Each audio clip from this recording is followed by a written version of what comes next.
All right, hello YouTube. Welcome to Geekery Abides, episode number 87.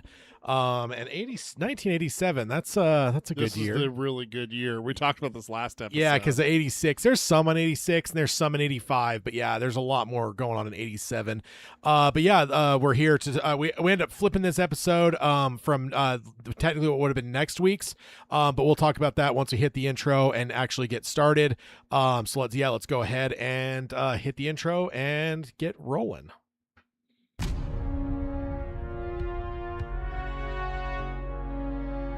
He who is ashamed of his geekery has forgotten the face of Stan Lee.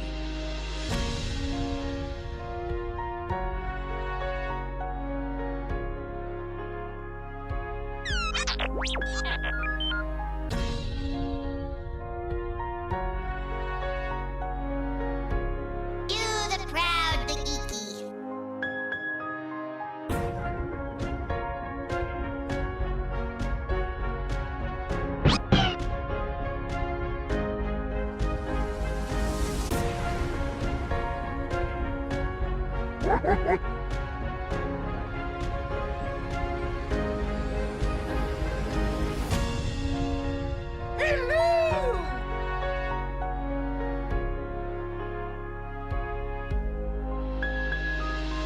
This is the podcast, Geekery Abides. All right, hello and welcome to Geekery Abides, episode number 87. We are talking this week about Supergirl, actually. Yeah. But let's go ahead. My name is Tad, and in the co-pilot seat, as always, is Peter. Hello. And yeah, so for 87, I mean, big year for movies. There's a lot of shit in 87. Yeah. Princess Bride, Full Metal Jacket, Predator, one of my all-time favorite movies, Evil Dead 2, Raising Arizona, RoboCop, Hellraiser. Lethal Weapon. Yeah, Lethal Weapon, Untouchables. Good morning, Vietnam. Spaceballs. You Untouchables? Did you say that? You just said that one. Yeah, I did say Untouchables. Stakeout. There is it's just an absolute. There's a viral picture that goes out every so often that was like one of those like billboards for a movie theater, and it said all at the same time in the theaters, The Lost Boys, RoboCop, Predator, and Full Metal Jacket. So you also had things like Wall Street. I mean, this is like Moonstruck.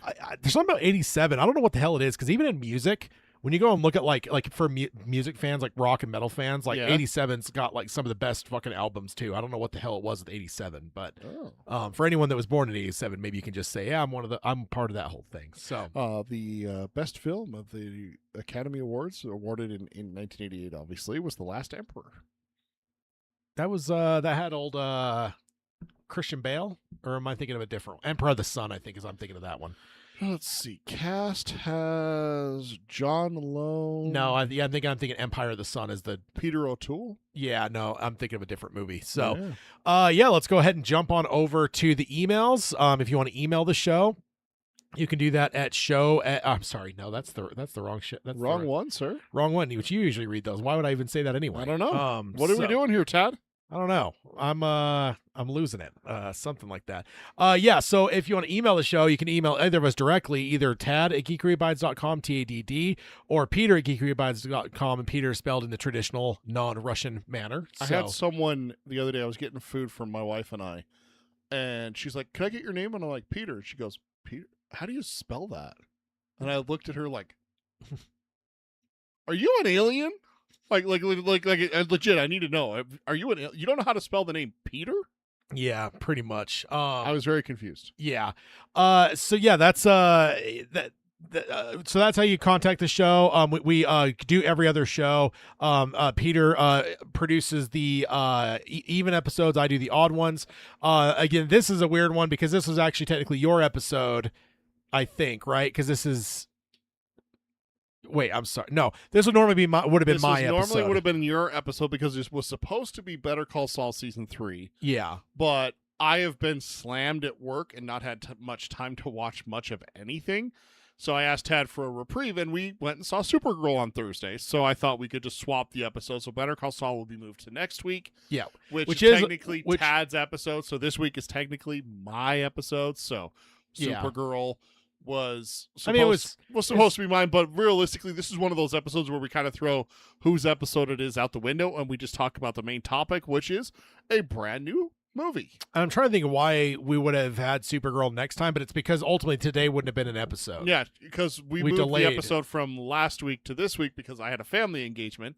So Supergirl wouldn't have been out for the last episode. Yeah, that's right. That's right. So that's why, So- and that's why it made sense to me why I asked you if we could move it, is because one, it made me a lot less stressful having to worry about watching the rest of season 3 of Better Call Saul, which I am on episode 7. I literally just have not had the time to go watch it. So that's the reason why I reached out to Tad on, I think it was like Friday when I reached out to you yesterday, or maybe Thursday night. Yeah. It was Thursday night. I asked him, and I was like, hey, can we swap the episodes? He's like, yeah, no problem. Because for once, he wasn't being a menace to society. I don't know what's going on. Are you Tad? Are you the real Tad? I'm starting to wonder if you're an alien. How do you spell Peter? It's probably a Y, a Z in there, I'm guessing. I'm from Utah, after all. You know. Oh, shit. All right. So then let's go ahead and jump on over to watching, reading, playing. Yeah, I guess it's your episode. So you can... Mine's very light, so I'll just go through it. I've watched Better Call Saul. That's it. Like I said, I haven't had time. Reading, we're reading it. We're doing that for our other show by Stephen King. I also listened to Blueprints for Armageddon. I bought that finally, which is my favorite hardcore history from Dan Carlin of the podcast Hardcore History. It's one of the best. I don't know if I've ever picked a favorite. It's an interesting question. It's that one or Supernova in the East, because I'm a sucker for World War II. I really am. And both of those, Blueprints for Armageddon isn't World War II, it's World War I. But it caused me to do it. I broke out the Rise and Fall of the Third Reich immediately after I finished. Yeah. Because it takes over right after World War I ends. It just shows you how the Nazis came to power and everything like that, and that happened with them. Yeah. Brilliant book. Amazing that an American journalist was given access to the Nazi documents. Yeah. In the 60s, I think. Later on, yeah. 50s or 60s. I always forget which decade it is. Yeah. But he writes a book basically going through the documents. He's like, hey, this is what Hitler said to Goering on this day because it's written down in this memo in their documents. So the Germans and their record keeping. I know, right? So literally that's all I've been reading is just those. And then playing, I played through The Last of Us Part 2. Okay. I didn't know if I was going to play it. We've talked about it with season 2 of The Last of Us. So spoiler if you haven't watched The Last of Us or played the games. There is a very detestable character named Abby, and you have to play as her. And I will say, I let her die way more than I should have. She deserved it. There's a couple things I want to talk about with that. The other things I played, just a little bit of 7 Days to Die. They did a massive update just about a week and a half ago. And then a new game called Mecha Chameleon. I don't know if you've heard about it. It is taking the internet by storm, mainly because it is $6 on Steam. And basically it's a multiplayer game where you have hunters and you have hiders. It's hide and seek, but basically you could take your character, put them in a pose, and paint them. So you paint them to blend in, so like a chameleon. So just a fun little game. Played it with my wife and daughter. Had a blast. It was a lot of fun to play. But The Last of Us Part 2, there's things to talk about with that. I don't know if we'll get to that this episode, but I did want to talk about one cool thing. You know how games have a map? It's always just push this button and the map comes up.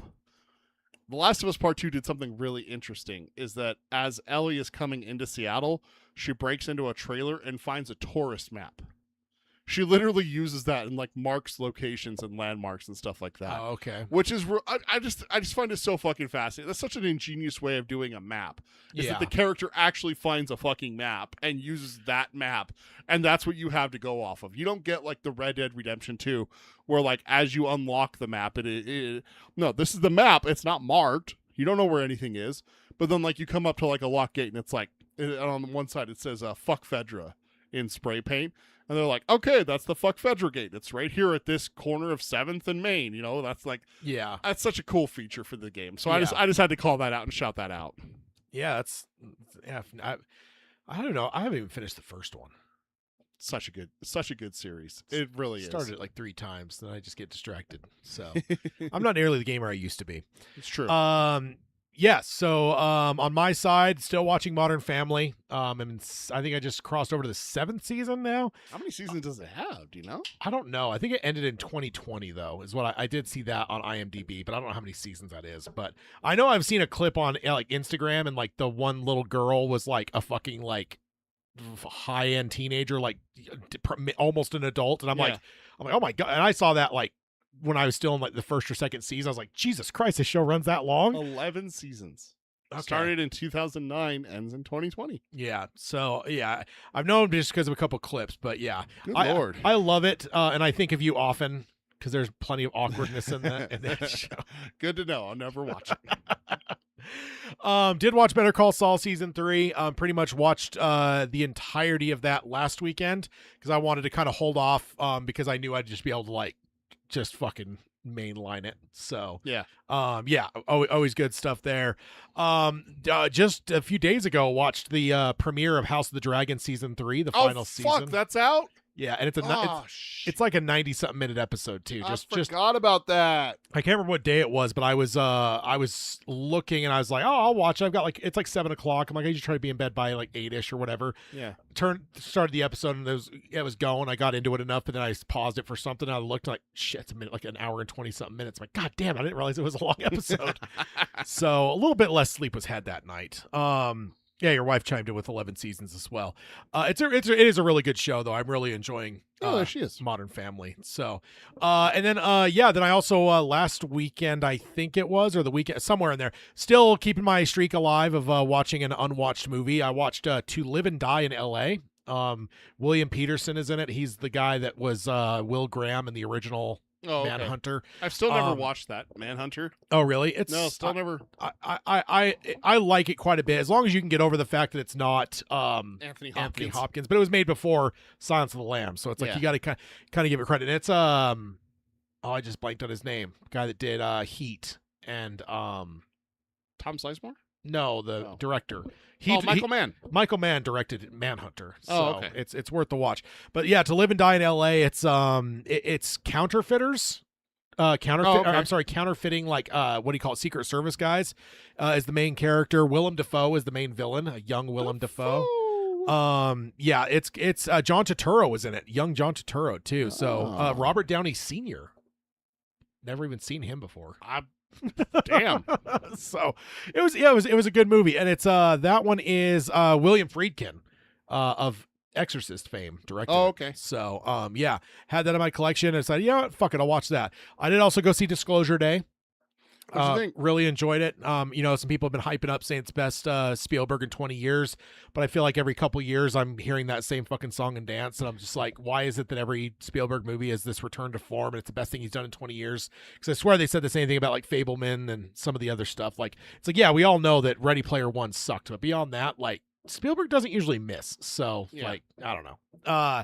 Disclosure Day, I really enjoyed it though. I thought it was good. I had to, while I was watching it though in the theaters, I was thinking to myself, like, with all the stuff that's been happening with, like, they've actually been releasing certain documents about UFOs and stuff like that. Yeah. And I'm like, I have to imagine Spielberg was fucking sweating bullets a few different times in like the real news cycle, because it's like, fuck, they're gonna ruin my movie in a sense of like, because I don't know. Yeah, it's a good movie. I'd highly recommend it though.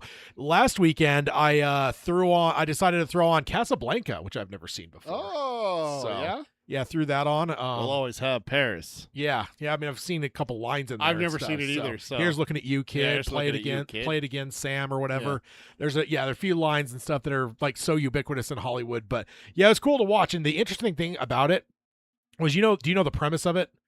They're in Africa, and there's like the Nazis are getting close, so he has to get her out. That's what I think. That's all if that's even right. Well, so no, it's basically Nazi occupied Casablanca, which it's in northern Africa and stuff. Yeah, and like he had this fling with this lady. Turns out that she shows up with a dude that it turns out she'd been married to the entire time, including when she was, but she thought he was dead. He was in a concentration camp. Oh, literally. But the interesting thing I found about it, so it's very World War II. Dude, it was made in 1942. You're talking, it's in the fucking war. It's in the height of the war. During the war. Yeah, so it's like, this isn't like in the 1950s, let's look back. No, this is like Hitler was in power. Like Normandy had not been invaded. Like the Nazis occupied Nazis Europe, were like winning this- the war. Yeah, and so it's less. I found that fascinating as a history fan to look at the date on the movie and go. I did a double take. I'm like, wait, not 52, 42? What? Yeah, it's like that's wild, dude. So that blew my mind a little bit. I'm gonna have to watch that then. Yeah, it was good. I enjoyed it. I mean, it's a little bit romantic for my taste. A little bit of a love Tad story doesn't there. do rom-coms. Yeah, it wasn't full on a rom com, which I'm like, okay, I'll give it a break here. But there's a few times where I'm like, watch it, All right. watch it, All right. stay in the lane here. Let's keep it on the war and the Nazis here. I don't want to talk about love and shit. That's nonsense. People do fall in love, Tad. It's not just weirdos that do it. A lot of people do it, Tad. Oh, but yeah, no, it was good. And then Supergirl, of course. Obviously. Oh, I forgot to mention I watched Supergirl. I mean, I said it before with the watching, reading, playing. So I watched Supergirl. Yeah, and then on the reading side, read it. Finished that up. I have started The Stand.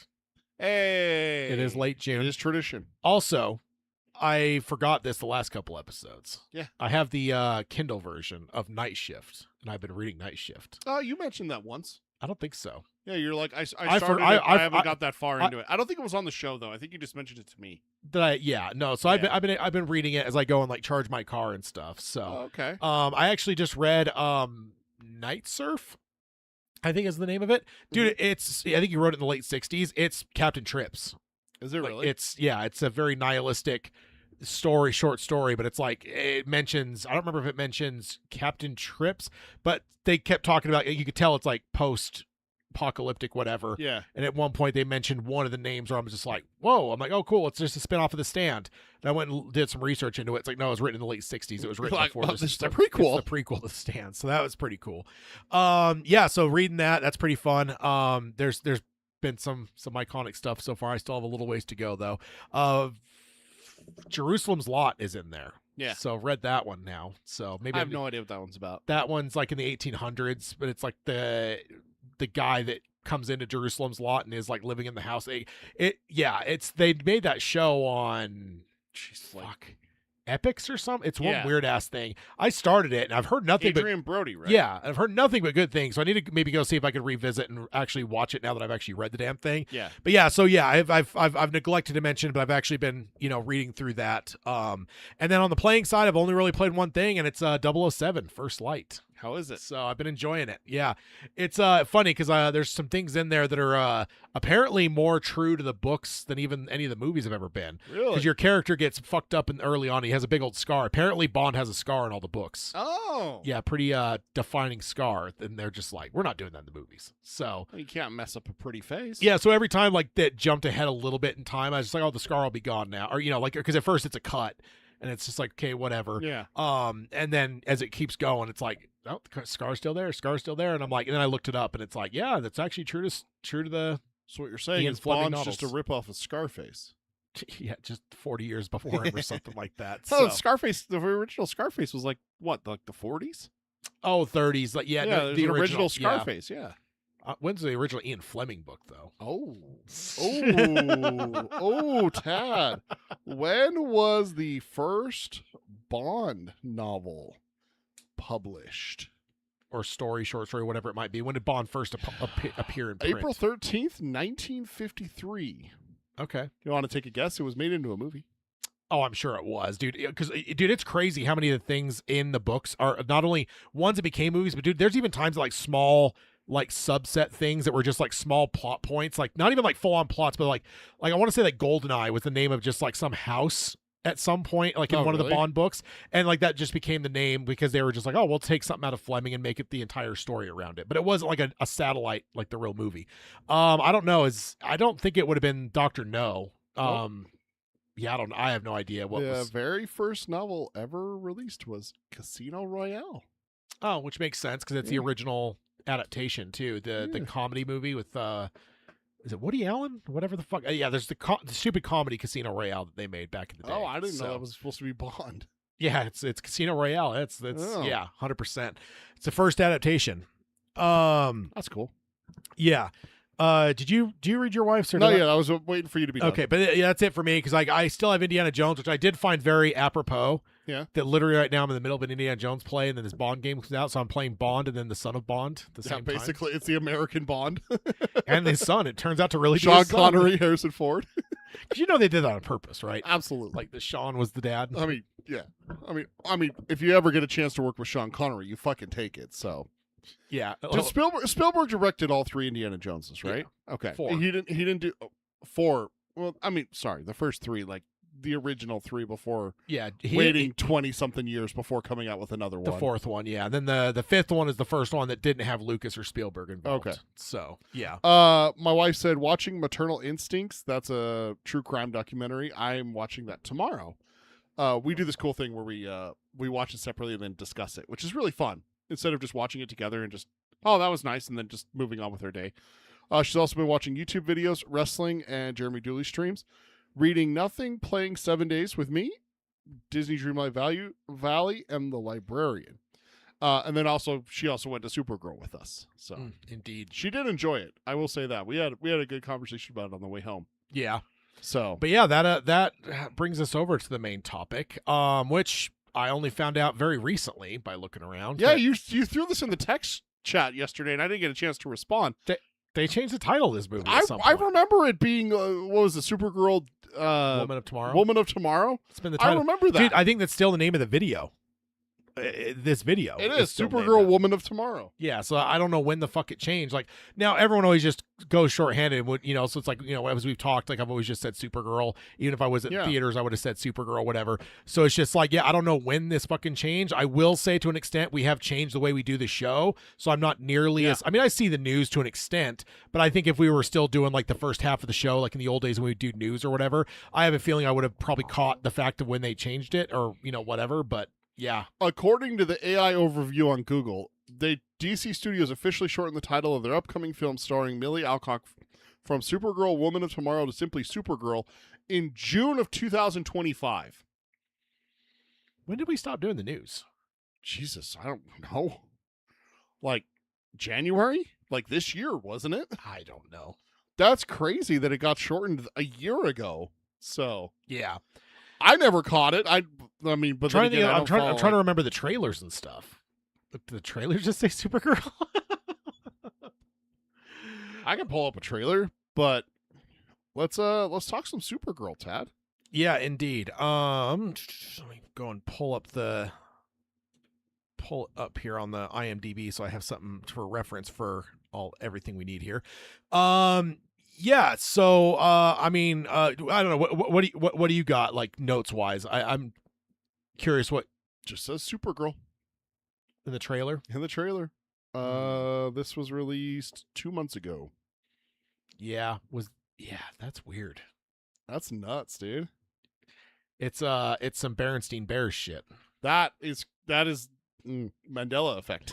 I thought about it the other day too, and I think I sent like something on Instagram for Goosebumps. Yeah. I think I might want a Goosebumps tattoo. Grab one of those covers. Ooh. That'd be cool. I mentioned it to my wife. I didn't respond to your message. Which so one? I saw The question is, which one would you do? I wouldn't do any of them. Fuck Goosebumps. They're terrifying.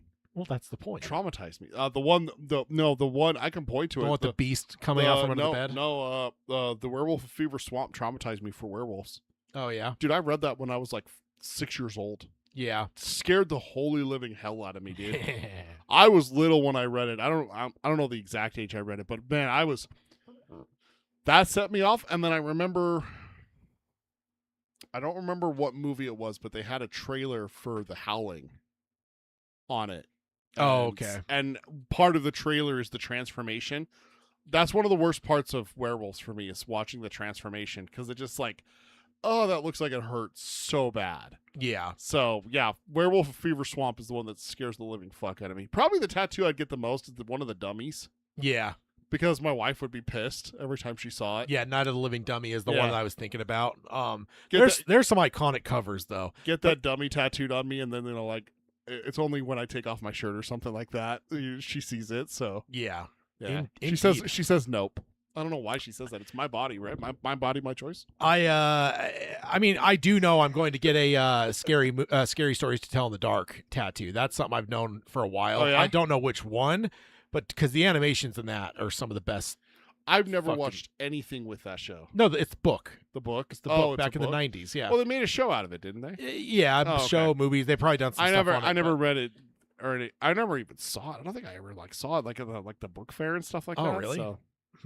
Yeah, interesting. All right, so yeah, Supergirl 2026. So it's directed by Craig Gillespie. Mhm. I looked him up just because the name didn't strike a nerve with me particularly. I didn't know anything on that.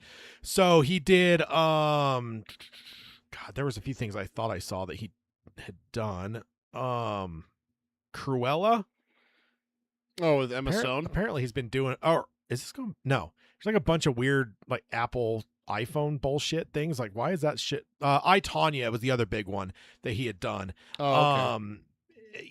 Yeah. So, yeah, that's really the ones that jumped out at me is I, Tonya, and then Cruella. So yeah, that's the director. The writer was Anna Nogueira, and I'm not sure if I really know her either. Let's see, she's an actress as well. She really only wrote a short and then Supergirl. So this is her first real big thing. Looks like she's upcoming writing on Teen Titans, and then a untitled DC Studios Wonder Woman movie, allegedly. Oh, okay. So, according to IMDb, which is grain of salt there. And then of course Millie Alcock you already kind of mentioned. Yeah. So yeah, like let's just start with old Millie. I mean, ultimately this is your episode, so I don't want to like. No, you're good. It's Supergirl, so it's more your. It's like if they made a Nightwing movie, I'd be more my vein. But I mean, I can't wait if they do that. It's they just make for a- Hayden. if they make a Nightwing movie, do you think he'll actually go? Probably not. I think he would boycott it. Yeah, probably. He'd be standing out there with a crowbar Yeah. when we come out. I mean, that would be pretty funny That actually. would actually be very funny. Just hire a bunch of clowns to stand outside the theaters with crowbars. Wrong Robin though, but Let's just Yeah. equalize it. Get them all. For Supergirl, I enjoyed it. I mean, I didn't have exactly like super high expectations because I like Superman. I don't know how I feel about Supergirl in this aspect where it's, like the struggling with her identity, and I don't know if I'm going to be a hero. I don't know who I am, that kind of thing. Yeah. I've never seen anything with Supergirl in this aspect. I've always seen Supergirl as like the young cousin that Clark takes under his wing and is like Yeah. showing her Did you the watch the ropes and Supergirl stuff. show No. for CW? Oh, that one, yeah. But Yeah. again, like she's, being a superhero. Oh yeah, it's So, way different for sure. This is Yeah. definitely a different take on the character from. So, yeah, It wasn't anything bad. It was just I didn't know what to expect. we also you know? saw her in the Flash. There's Yeah. a scene in this that kind of made me think of a scene from that. I was like, I don't remember it, but there was just something that felt so familiar, and I'm like, and I thought about it. I'm like, oh god, she was in the Flash, and I'm like, I think that toward the end there's like her on like the top of the ship, and it's like I swear to God there's almost this very similar. Not that the fight was the same, Yeah. but it's like I swear we had a shot or a whole thing where she was taking on a whole group of people in the Oh, Flash really? movie too.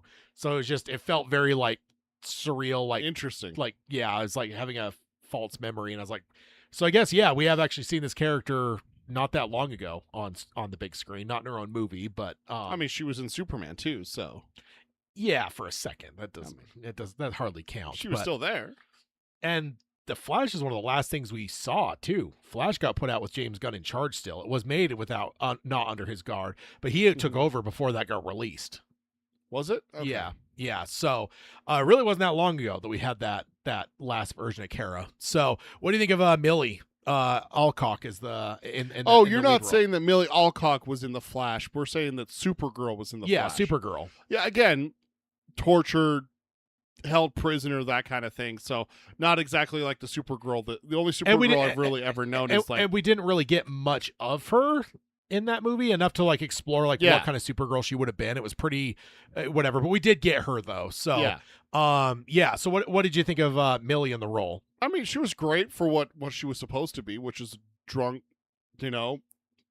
struggling woman. Like Yeah. that's exactly what she was supposed to be. And her like partying and getting drunk, going to red sun planets just so she could actually like get drunk and feel something was hilarious. And then like all the shenanigans that her and Crypto get up to, just like Yeah.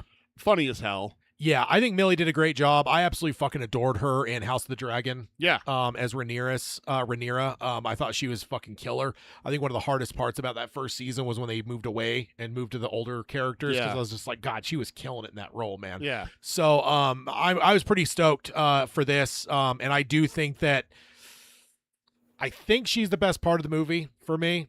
David has me pausing a smidge because I think everything he did was fucking incredible as well. Yeah. Because I will say this movie, I enjoyed it a lot. I will say it's a letdown because it followed Superman, and Superman was so fucking good that I do think that this movie was a step down from that. Not to say it's a bad movie. It just, this didn't maintain the same level of what Superman was. I think this would have been a better third movie than a second movie for Gunn's building blocks of the DC verse. Yeah.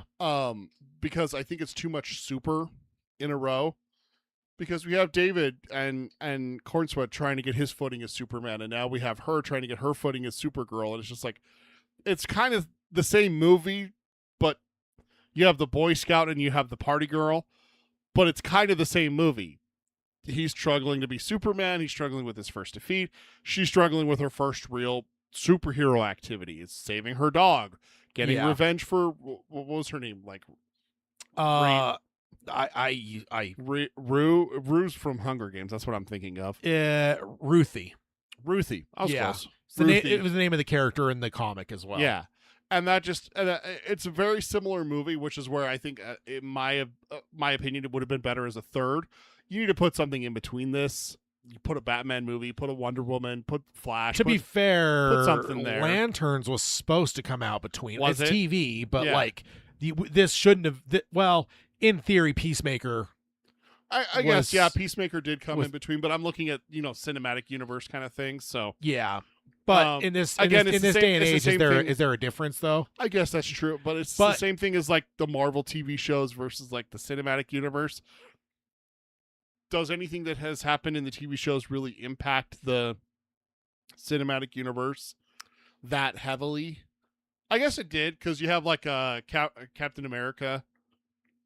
That doesn't happen in the movie. It happens in the show. The Falcon and Winter Soldier, Right. and stuff. Yeah, so I think they've done a good job of there, and I do kind of wonder if Gunn's doing the same thing. So I think if you take that into account, if Lanterns had come out and you'd had Peacemaker and Lanterns, I That think would it have been better. It would have been. It would have been a little bit But I more think- of a buffer. But it's I a think very they- similar movie to Superman. I think so. I think they had some issues on Lanterns, because I think it's coming out in the next couple months now. I think it does come out this year. But it was doesn't supposed to come out last year, for God's sake. So it's like, not only was this supposed to be before this movie, like it was supposed to have come out like at the tail end of 2025. Yeah. And then it got delayed to early 26, and then it got delayed to like, I want to say August. Yes, August I was going to 16th. say it's July or August, something like that. So, Yeah, it premieres on August 16th, so a little over a month from now. yeah. That's literally like one of the only things I have a problem with, is that it was very similar to Superman, which we just had last year. So in the grand scheme of things, if I'm going to watch one of these, it's going to be Superman. I think it's a better movie. I think it's a better story. Yeah. I think the characters are better. Don't get me wrong. Ruthie didn't do it for me. I bland, not really much there for the character. Yeah. I don't think she even grew that much in the whole aspect of the movie. Not a very well developed character. If she is in it, I want to see something more than the whole. I mean, she doesn't have the revenge stick anymore, so Yeah, and I think there's a bunch of the spots of this movie where, like, if I think I put it at like 7 out of 10 on my Letterboxd or whatever, and like, so again, good. Like, I enjoyed it, Yeah. but it's like, it's not stellar. Superman was probably, I think it was a 9 out of 10 for Superman, so it's like, it is a step down for sure. Yeah. And it's like, I do think the loss of the points there's a few things I can point to. Like, for one, I had a note on this later, but I can say it now, is like, I don't think James Gunn's given enough credit. I think and I'm not saying the director's a bad director, but like, this movie just did not feel anywhere near as polished, complete, No. or good. And I think that, like, if James Gunn had directed this, even with the exact same fucking script, I think this becomes like an 8 or 8.5 out of 10 type Yeah. movie. Just easy. And I'm just saying, Oh, yeah. so I'm just saying that towards his credit of like how good he is as a filmmaker. Yes. It's like, I think that this would have been a much better movie. I agree. Again, don't change a word of the fucking script. Keep the script the exact same. And because again, I think that just goes to his talent as a filmmaker. Now, again, he's running the goddamn studio. I know that's not realistic for him to direct, everything. I'm not even saying that he has to. I'm just saying that like comparing Superman to this, I'm like, one of the big issues there is director, and it's like, because the one thing I'll tell you, and actually this struck me on the trailers, the look was just not there for me. It was so fucking bland. I'm like, for as colorful and bright as Superman was, even the trailers, I don't know if I ever mentioned on the show, but that was definitely one of my biggest takeaways of the trailers, where I was just like, God damn, man, I hope they like do some coloring on this before the film comes out, because like it just looks very like dark and gritty, or not gritty, but like dark and like muted, and just there. And then when watching the movie, midway through the movie, I was just like, yeah, no, they didn't change it. It's just not. We didn't have like really colorful scenes and stuff like that. Like we had only Earth really in Superman, and this is alien worlds. Like, give me something. And know? none of and all we went to was desolate pieces of shit. They all felt the planets. same too. They all felt the same to me. Could have been just different sides of the planet. Yeah, they all felt like the exact same. So it's just like, sort of like from an art direction. And again, I think that's where like the director, like if James Gunn's there, you get a different like more art direction would have come, and you would have seen a much different view of what each of those planets looked like. The story wouldn't have changed, but visually there would have been a different. Yeah. I mean, look at what the Peacemaker, when they're going through the doors in season 2. Yeah. It was radically fucking different on every single one, and each of them were so fucking striking. This just felt, and it's funny because it actually felt a lot like The Flash. It did. When it came to like, Flash was just very like, like just looks wise, it just didn't feel right. Like it just, because we're talking about comic books here. Like MCU changed the fucking face of it. It's like, no, we are doing a bright red fucking Iron Man suit. Yeah. It's a comic book. Don't run away from it. And it's almost like that, where it's like, why is this so dark? And I'm not talking tone. We'll talk about the tone later. Yeah. But I'm just talking just strictly coloring. So like, and again, so I just want to give James Gunn some flowers, and I'm not trying to shit on the director that did it, Craig Gillespie. But I do think that I do think that he probably cost the film a few points for me. And again, I get it. And again, I enjoyed the film. I am just talking about just some criticism, not that I hated the film. Because no, and that's the thing, is it's brand new. It's something that you want to see and everything like that. So we're allowed to say, and again, 7 out of 10 I think is about where I would have put. I maybe go down to 6.5 for me, mainly because I think the story was lacking something. I think that Crypto was enough of a story for me, that if they come to steal her ship, they're just bad guys and they steal her ship, and she needs someone's help, and she gets a sidekick to help her get off world because it's a red planet or something like that, fine. But the whole revenge, my family, my honorable family, and everything like that, just kind of like, and like the whole saving her soul, I don't really like, I don't really get where Kara's coming off with that, because she hasn't killed anyone. So where's that coming from? Where's that? Oh, you're gonna live with it for the rest of your life. She hasn't killed anyone, has she? No, but I think that like leaving her planet behind. I think it's I think that the trauma that she has from Krypton is going to be enough to know that like you're not going to get.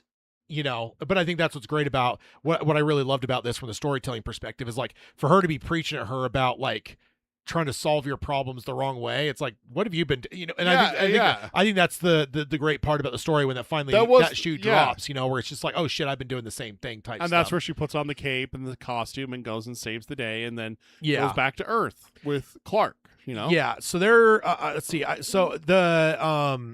Let's see.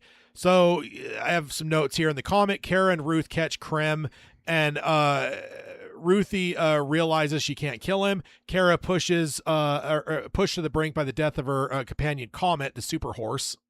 So didn't survive. Her animal friend didn't survive in the comic. Is actually the one who almost does it, but Ruthie talks Kara down. Instead of killing him, they banish Krem to the Phantom Zone for 300 years, and the comic ends with the epilogue where elderly Ruthie tells a story to a now middle-aged Kara. In the film, obviously we saw what happened here. So yeah, it's a definitely kind of a shift. Yeah. We've changed the roles to an extent here. Yeah. And then the fact that she actually kills the dude is interesting. Just flat murders him. Yeah. So it's like, That is not very Superman of her. You No, know, like but- super of her. no, and I do think a big part of the conversation I want to talk about at some point is Kara versus Clark, because I think that's a big part of the overall conversation. But yeah, it's, so yeah, what do you think of that? Like, so some of the points you have issues with come from the comic, and I'm not saying that excuses it. But ultimately, yeah, like the Ruthie, the whole Ruthie element was straight from the comic. Yeah. A lot of this stuff is there, But she It's- wasn't a little girl, is what you're saying. She was older than Kara. No, she was. It's later on. It ends with her being older, talking to an older Kara. They're like, like I think it's told from like almost a flashback perspective. I started reading it at one point back, probably around the time they announced this, when I still had the DC app. But I don't think I got that far in before I got distracted, because you can't give me these apps because they're just too much to read. Like that's what I've come to shiny the object. like. Ooh, shiny object. I enjoy it, I really do. But like at the time, I think I had both the DC and the Marvel one. That was trouble, because I'm bad enough with one of them, let alone both of them. So, but yeah. I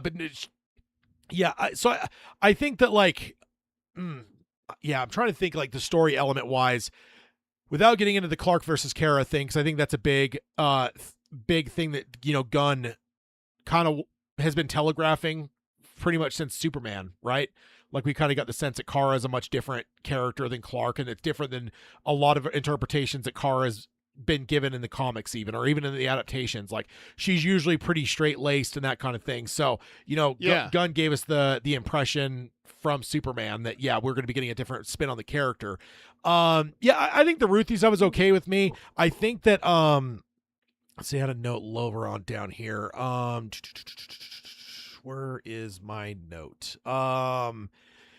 Yeah. Oh, I guess it was part of my James Gunn note. The one thing I will say is I think too much of the story, and this is maybe from the writing perspective, and the hard part is that you have a comic book, so whatever. It felt too echoey of Guardians, but I don't know if that's the fault of the writer, because the comic may have been that, right? Like the sense of like these space scoundrels going around different planets, like it's kind of cosmic. It felt very Guardians-ish, and I almost think that kind of made like the, you know, Craig Gillespie's like him bringing it down a smidge for me was more reflective, because it was so similar to Guardians, and the difference of what maybe Gunn would have done with it is just, it was more stark there.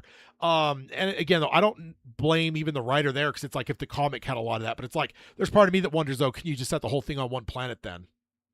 Yeah. And to avoid the Guardians element, you're already changing the story to some extent. It's all about adaptation, not just you're not doing the exact same thing one-to-one.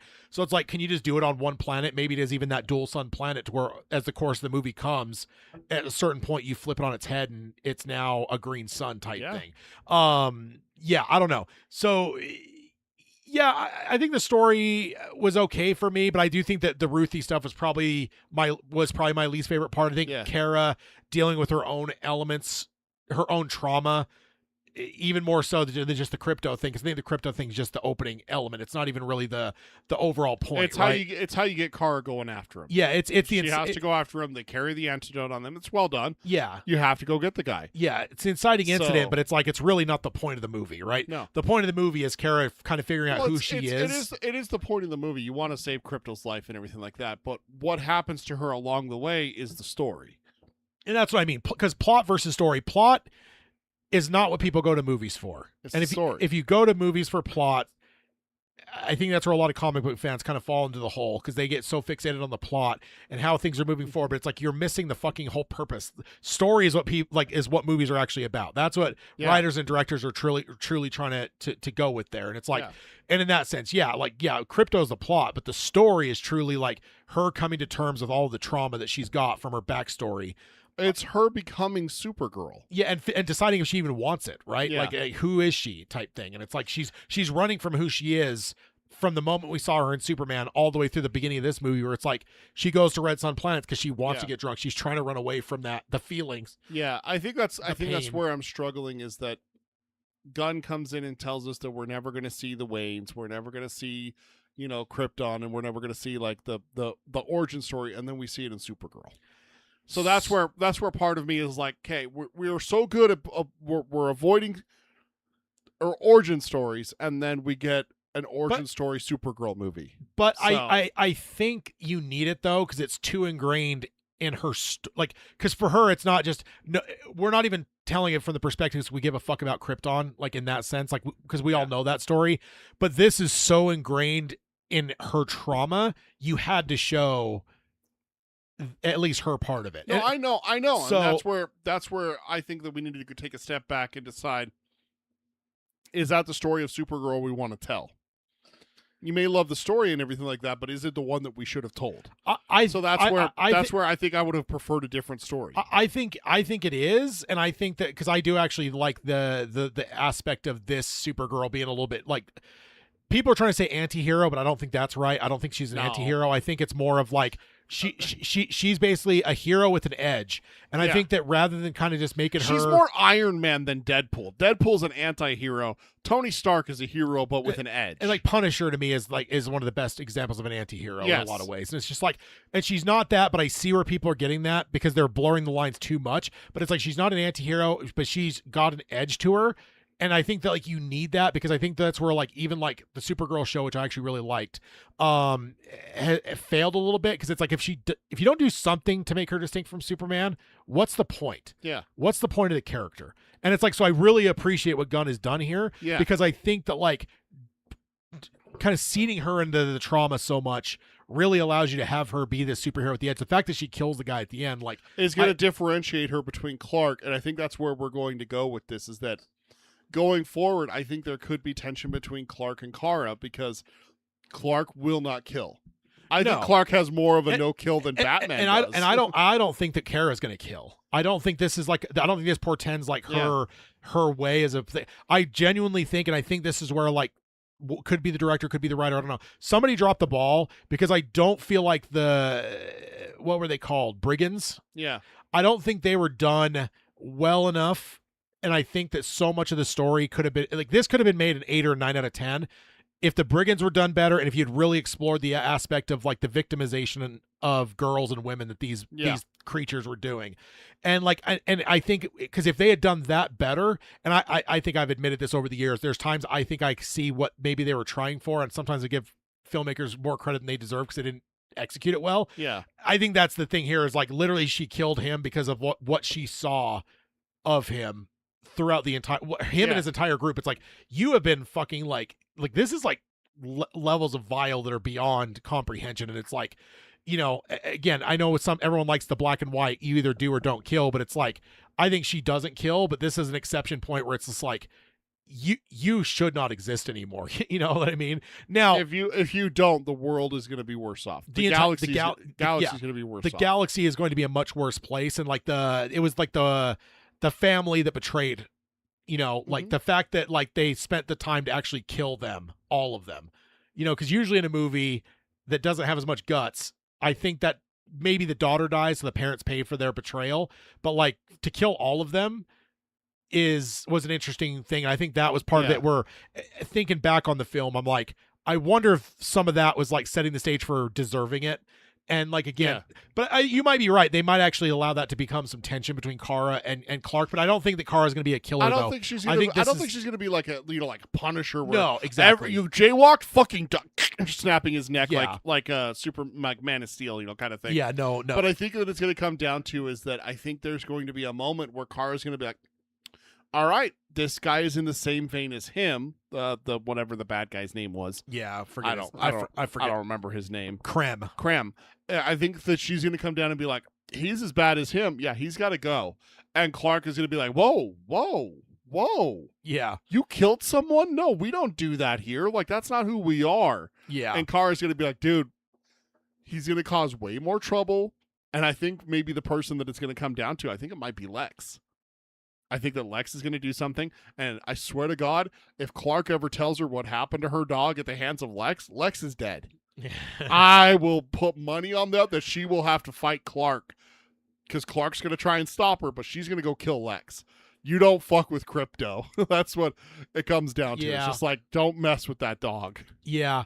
Now here's maybe it's now I'll save it for now because I don't want to get off like the kind of the character, because I think at the core of it, the Kara character, it's definitely the best part of the movie. Like you said, even the Ruthie thing didn't land the best for It you. just didn't. You know, and I think it was landed maybe a little bit better for me than you, but like because I think that like it's the way to expose to her that you're doing nothing. You're preaching to this girl, but you're doing the same shit she's doing. She calls her out on it, which I love, is that a character actually gets called out on it. Yeah. That doesn't happen very often, but in this instance, she calls her out on it. Yeah. But at the same time, Ruthie didn't do it for me because I couldn't. How stupid do you have to be to walk into a bar, hold up something that's priceless, and be like, "You get this if you help me," and then the person just takes it from her? Children, dude. Children are very stupid, very naive. Naive is the thank you. I was blanking on the yeah. They're. I get it, and like you're the whole thing, you're a 40-year-old, whatever. Like that's not a smart move. Yeah. But I'm not 13. Trying to avenge my your family. daughter might make that same mistake. Probably because she's a child, Probably. right? Like And that's it's just just that's the thing to remember is it's easy for us to just look and go, you're a fucking idiot, man. Yeah. But it's like at one point I can tell you, I knew you at 16 something. You were that dumb at 16, 17 that 13-year-old was. You were a very no. I would have died going after him. I wouldn't have died walking into a bar asking for help. It'd have been like, yep, I'm going to go get a ship. I'm going to go figure out a way to go get my revenge. But you were a bright-eyed, bushy-tailed I was a fucking idiot. You were a naive. You're not wrong about that. But she just rubbed me the wrong way, doing so much, like to get in the way of the person that you want to help you. Stay here. Immediately runs off. Don't leave this room. Immediately leaves the room. It's like, for fuck's sake. Yeah, but that's what you got to do, man. I hope Ruthie's one and done. If she's one and done, I'll be fine with it. But if she comes back and goes to Earth with Kara, I'm going to have a problem. Yeah, I bet we see her a bit more, but I don't think she's a long-term character. She certainly wasn't in the comics from my understanding, so I don't think that she's going to be like, like an all-pervasive character, but I wonder if she's in Man of Tomorrow for a short, like a scene or so, whatever, meeting Superman or something, I don't know, just whatever. But I think that from the storytelling perspective, in my view, she was a great mirror to a she was point, absolutely necessary to get Kara to and challenge her to realize what she was doing and everything like that. Yeah. I just wish she was less annoying. Like, I get it. You have to create the character where there's the tension and stuff like that, but yeah, God, she's just so dumb. Like, yeah, there's other ways to do it where it's just not so frustrating, where you're hampering the hero the entire time. Yeah. I gotta say, probably my favorite part of it, aside from Millie Alcock. Millie Alcock's performance. Dude, I love Lobo. I love Momoa. I will admit it, I'm an unabashed Momoa fan. So seeing him play someone and just having the time of his life was fun. I don't particularly dislike him or the character, but I don't think it served any purpose in this story. It felt a little shoehorned to me. Because like as I was watching it at the very end, I was just like, what if Lobo wasn't in this at all? And I was like, nothing would have changed. I'm like, so I hope this isn't just let's just shoehorn characters in because they're fan favorites. Like, because it just feels to me like, and I'm not even saying I don't want the character at some point because it is didn't he save Supergirl's life? I mean, when she was shot up with kryptonite, like she couldn't do anything at that point.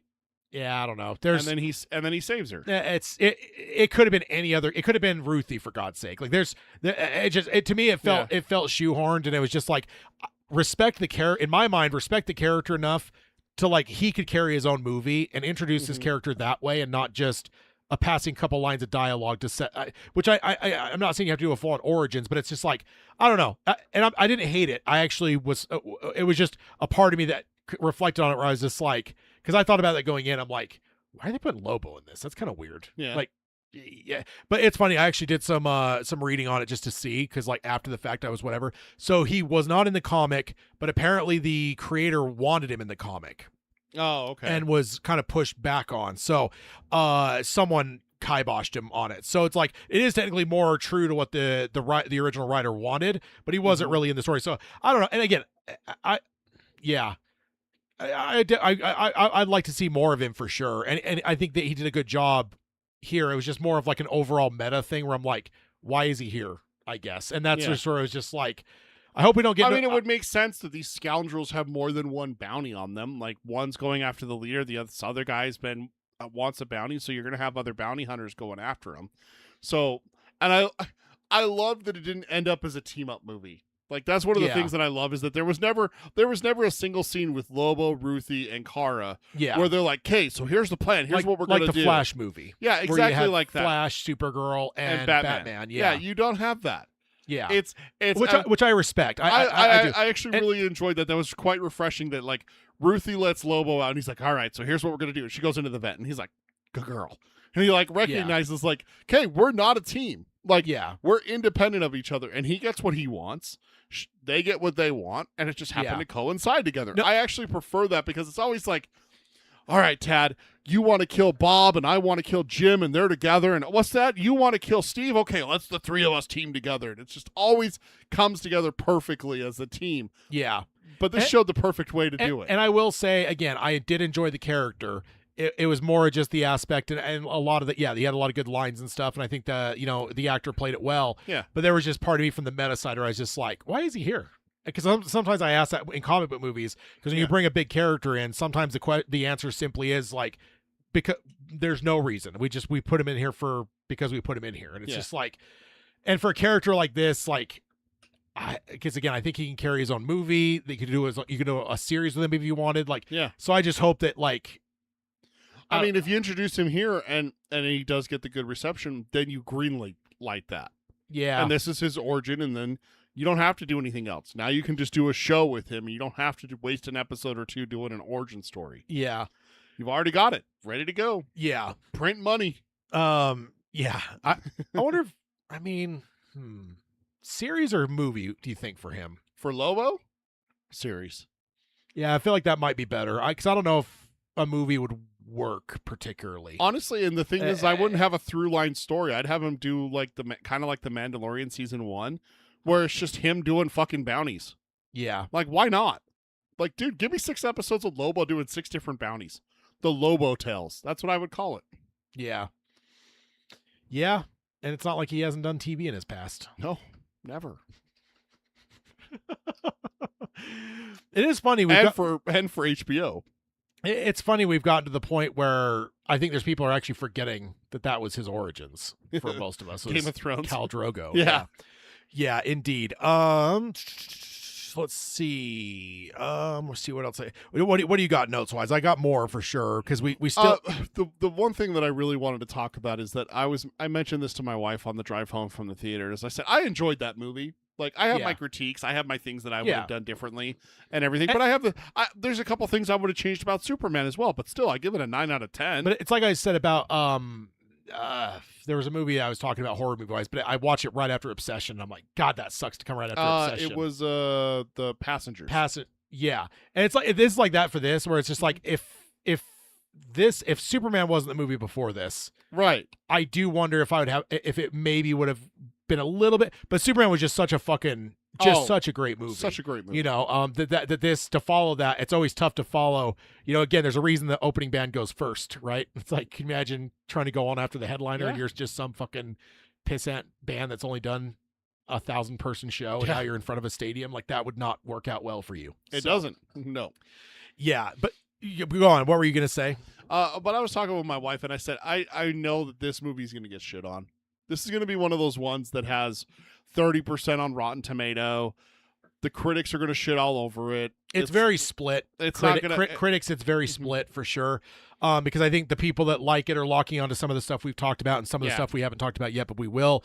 But there are definitely people critical of it, just saying that, you know, like, I think locking onto even maybe some of the criticisms that you've mentioned even. Yeah. So it's like, I think the fact that we've had the conversation we've had kind of even follows the fact that critics are probably going to be split on it, right? Yeah. And like, some people are probably going to be harder on it because like it isn't Superman, right? It isn't as good as Superman was. The thing I will also say is that every single DC movie, I will never trust the fan rating of it. Oh no, yeah. I can never trust the No, fan rating of it's- it because you got those stupid Snyder people who just come in and rate everything terrible that's not directed Nope. by Zack Snyder. Here's the funny And I'm thing. sorry, I am not talking about someone who enjoyed Zack Snyder's films. That is not who I'm talking Snyder about. Bros. I am talking about the Snyder Bros who say that nothing is good unless it's directed by Zack Snyder, unless it's dark and gritty like Zack Snyder's movies, that everything is trash. They will never see it, but they'll always rag on it and everything like that. Or they go and see it just so that they can find things to rag on. Yeah. That's not you're not a fan.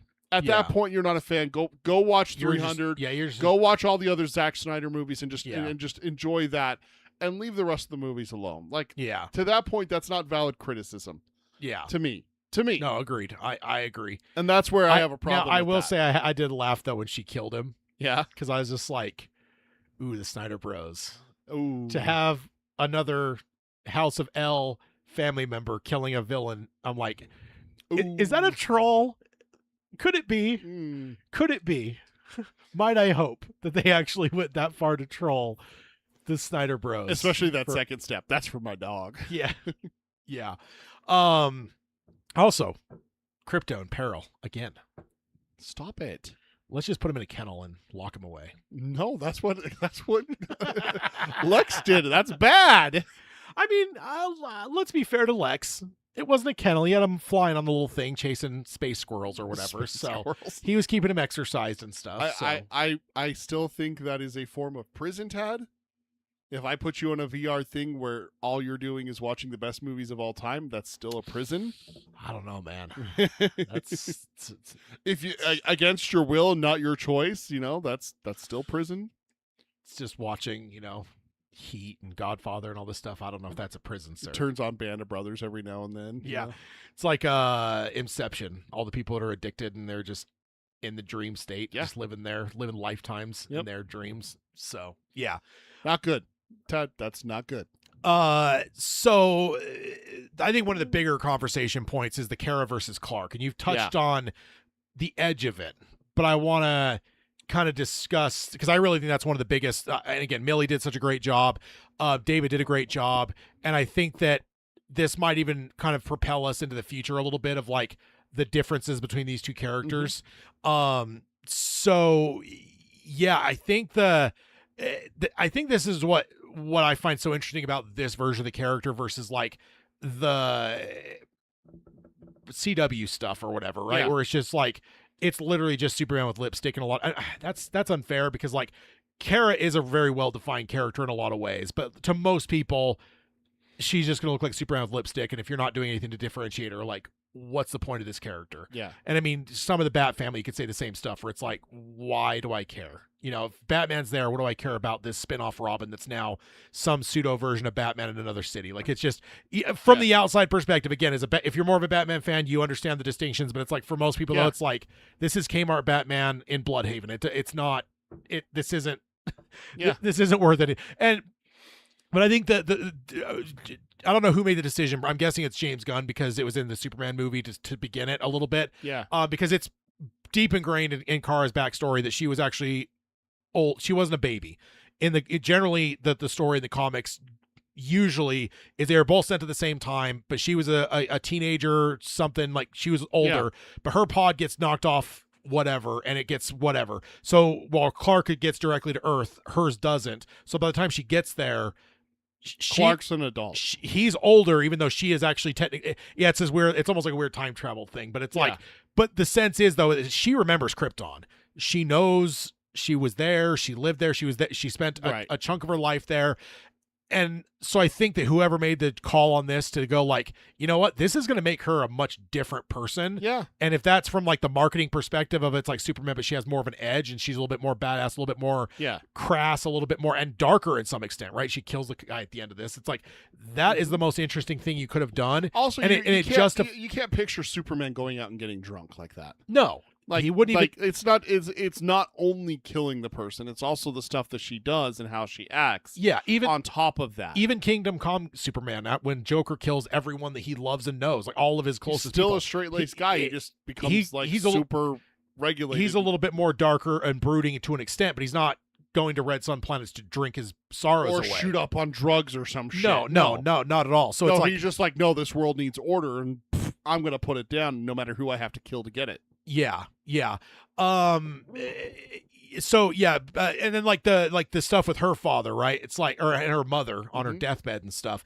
It's like the idea of like, you know, you don't necessarily have to be nice, you just have to be good though. Yeah. And it's like that. Don't be weak, be good. Yeah. And so I find that interesting, and I really wonder if that's going to come back to play with Superman, because his whole, remember, we still got to remember Superman is coming out of some trauma, the fact that seemingly his parents were not good in a lot of ways, and they didn't particularly have the most altruistic views of sending him to Earth. They're just like, you need to reconstitute, you know, Krypton, get a harem and start breeding and getting more Kryptonians type stuff. Yeah. Like, whereas And then like you heard it a little bit in this one, like her dad talking to him is like, you're going to have amazing powers there, but you need to use them wisely. It's like, fuck, isn't that usually what Superman's dad is saying? Like, yeah. But I think that's cool, because I think they're creating a really cool, like, again, they're almost, in a lot of ways, I feel like they're justifying the existence of Kara way more than a lot of other, even comic writers have done over the years. Again, I don't fault, I love the character, but some might, from the outside perspective, go, well, what's the point of her if you've got Superman when they're they're so close to each other? Yes. So to break them apart and actually make it to the point where she's got more of an edge, but also now, because Clark's got not the best parental thing, she could now bring that wisdom, and she's also going to be able to bring him knowledge of what Krypton was like. Like, she's going to be able to bring some back, which is one of the things that she was able to do in the comics, is like tell him like, what was Krypton like, what was it like to be, you know, fill in the blank, right? You know, all the different things. Like, she could bring some of that or whatever. I wonder if she's going to provide some clarity onto that whole parents message thing. That was everyone's fan theory, even though Gunn said like, it is what it is. This is what it is, man. Like this, he's like, I want. There was an interview. He's like, I don't know how I can state something 3 times in a movie and have people still hold out something that this is going to be some fake out. He's like, it was said 3 times, and it's like, it's real. I've told you before, man. A second in a film is fucking sacred. There's very little time that you have to spend, so you're not going to say a line something 3 times or restate something 3 times. Yeah. For it to then just be hand waved away. But what I think is going to happen now, though, is she's going to bring that classic Jor-El element from her father, and that's going to allow Superman to get some Kryptonian good to go along with Ma and Pa Kent, right? Because that's what's ultimately driving Superman now at the end of the Superman movie is his parents who raised him, is Ma and Pa Kent. It's like, so now she's going to be able to bring some actual goodness and Kryptonian good messaging there.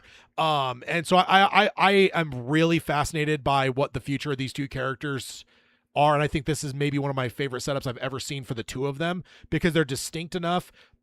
You've created like a cool yin yang where like the gaps of each of them could be filled by the other.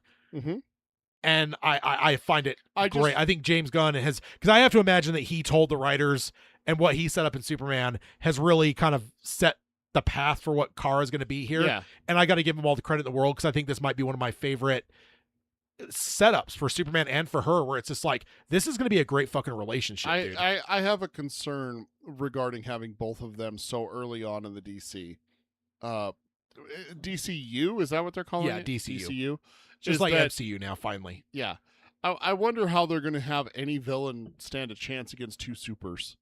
Like, realistically, like, are we going to go dark side right away? Like, fuck, who's going to stand up against Supergirl and Superman? Well, it's all but confirmed that Brainiac is the Man of Tomorrow villain, so it's just kind of like, man, who can stand up to that?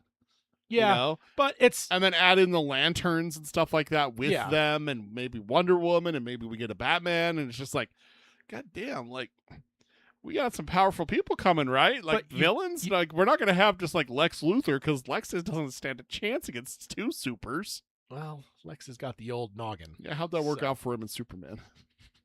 That's against 1. Now imagine one that's going to find out what he did to her dog. Clark wouldn't tell her. I'm worried that it's going to be someone else besides Clark that tells her. Because if someone else lets it slip, like, let's say number Mr. 4... Terrific. Huh? Mr. Terrific. Mr. Terrific might say something. Green Lantern's a dick. He might say something, you know. Did he see it, though? He probably got told. I mean, him and Mr. Terrific aren't exactly like enemies. They're gonna talk about what happened and stuff. And like, Yeah. dude was torturing a dog. That's what Clark was after, was the dog. And he's like, oh. And then he finds out later that it's Kara's dog when he meets her, and he's like, man, that sucks about your dog getting tortured, trying to get in with her. And she's like, I'm sorry, what? Who tortured my dog? And then Kara's like, be right back. I need to go snap a neck real fast. So this might be strange as a lifetime Superman fan, Go on. but I don't think I've ever interpreted kryptonite as poison before. I've always interpreted that kryptonite is just a piece of their planet, not like some internal poison. But then, so that it basically drew Superman's powers down to where he's now way more vulnerable. And so, like, whereas like a bullet's not going to go into him, but kryptonite would be able to.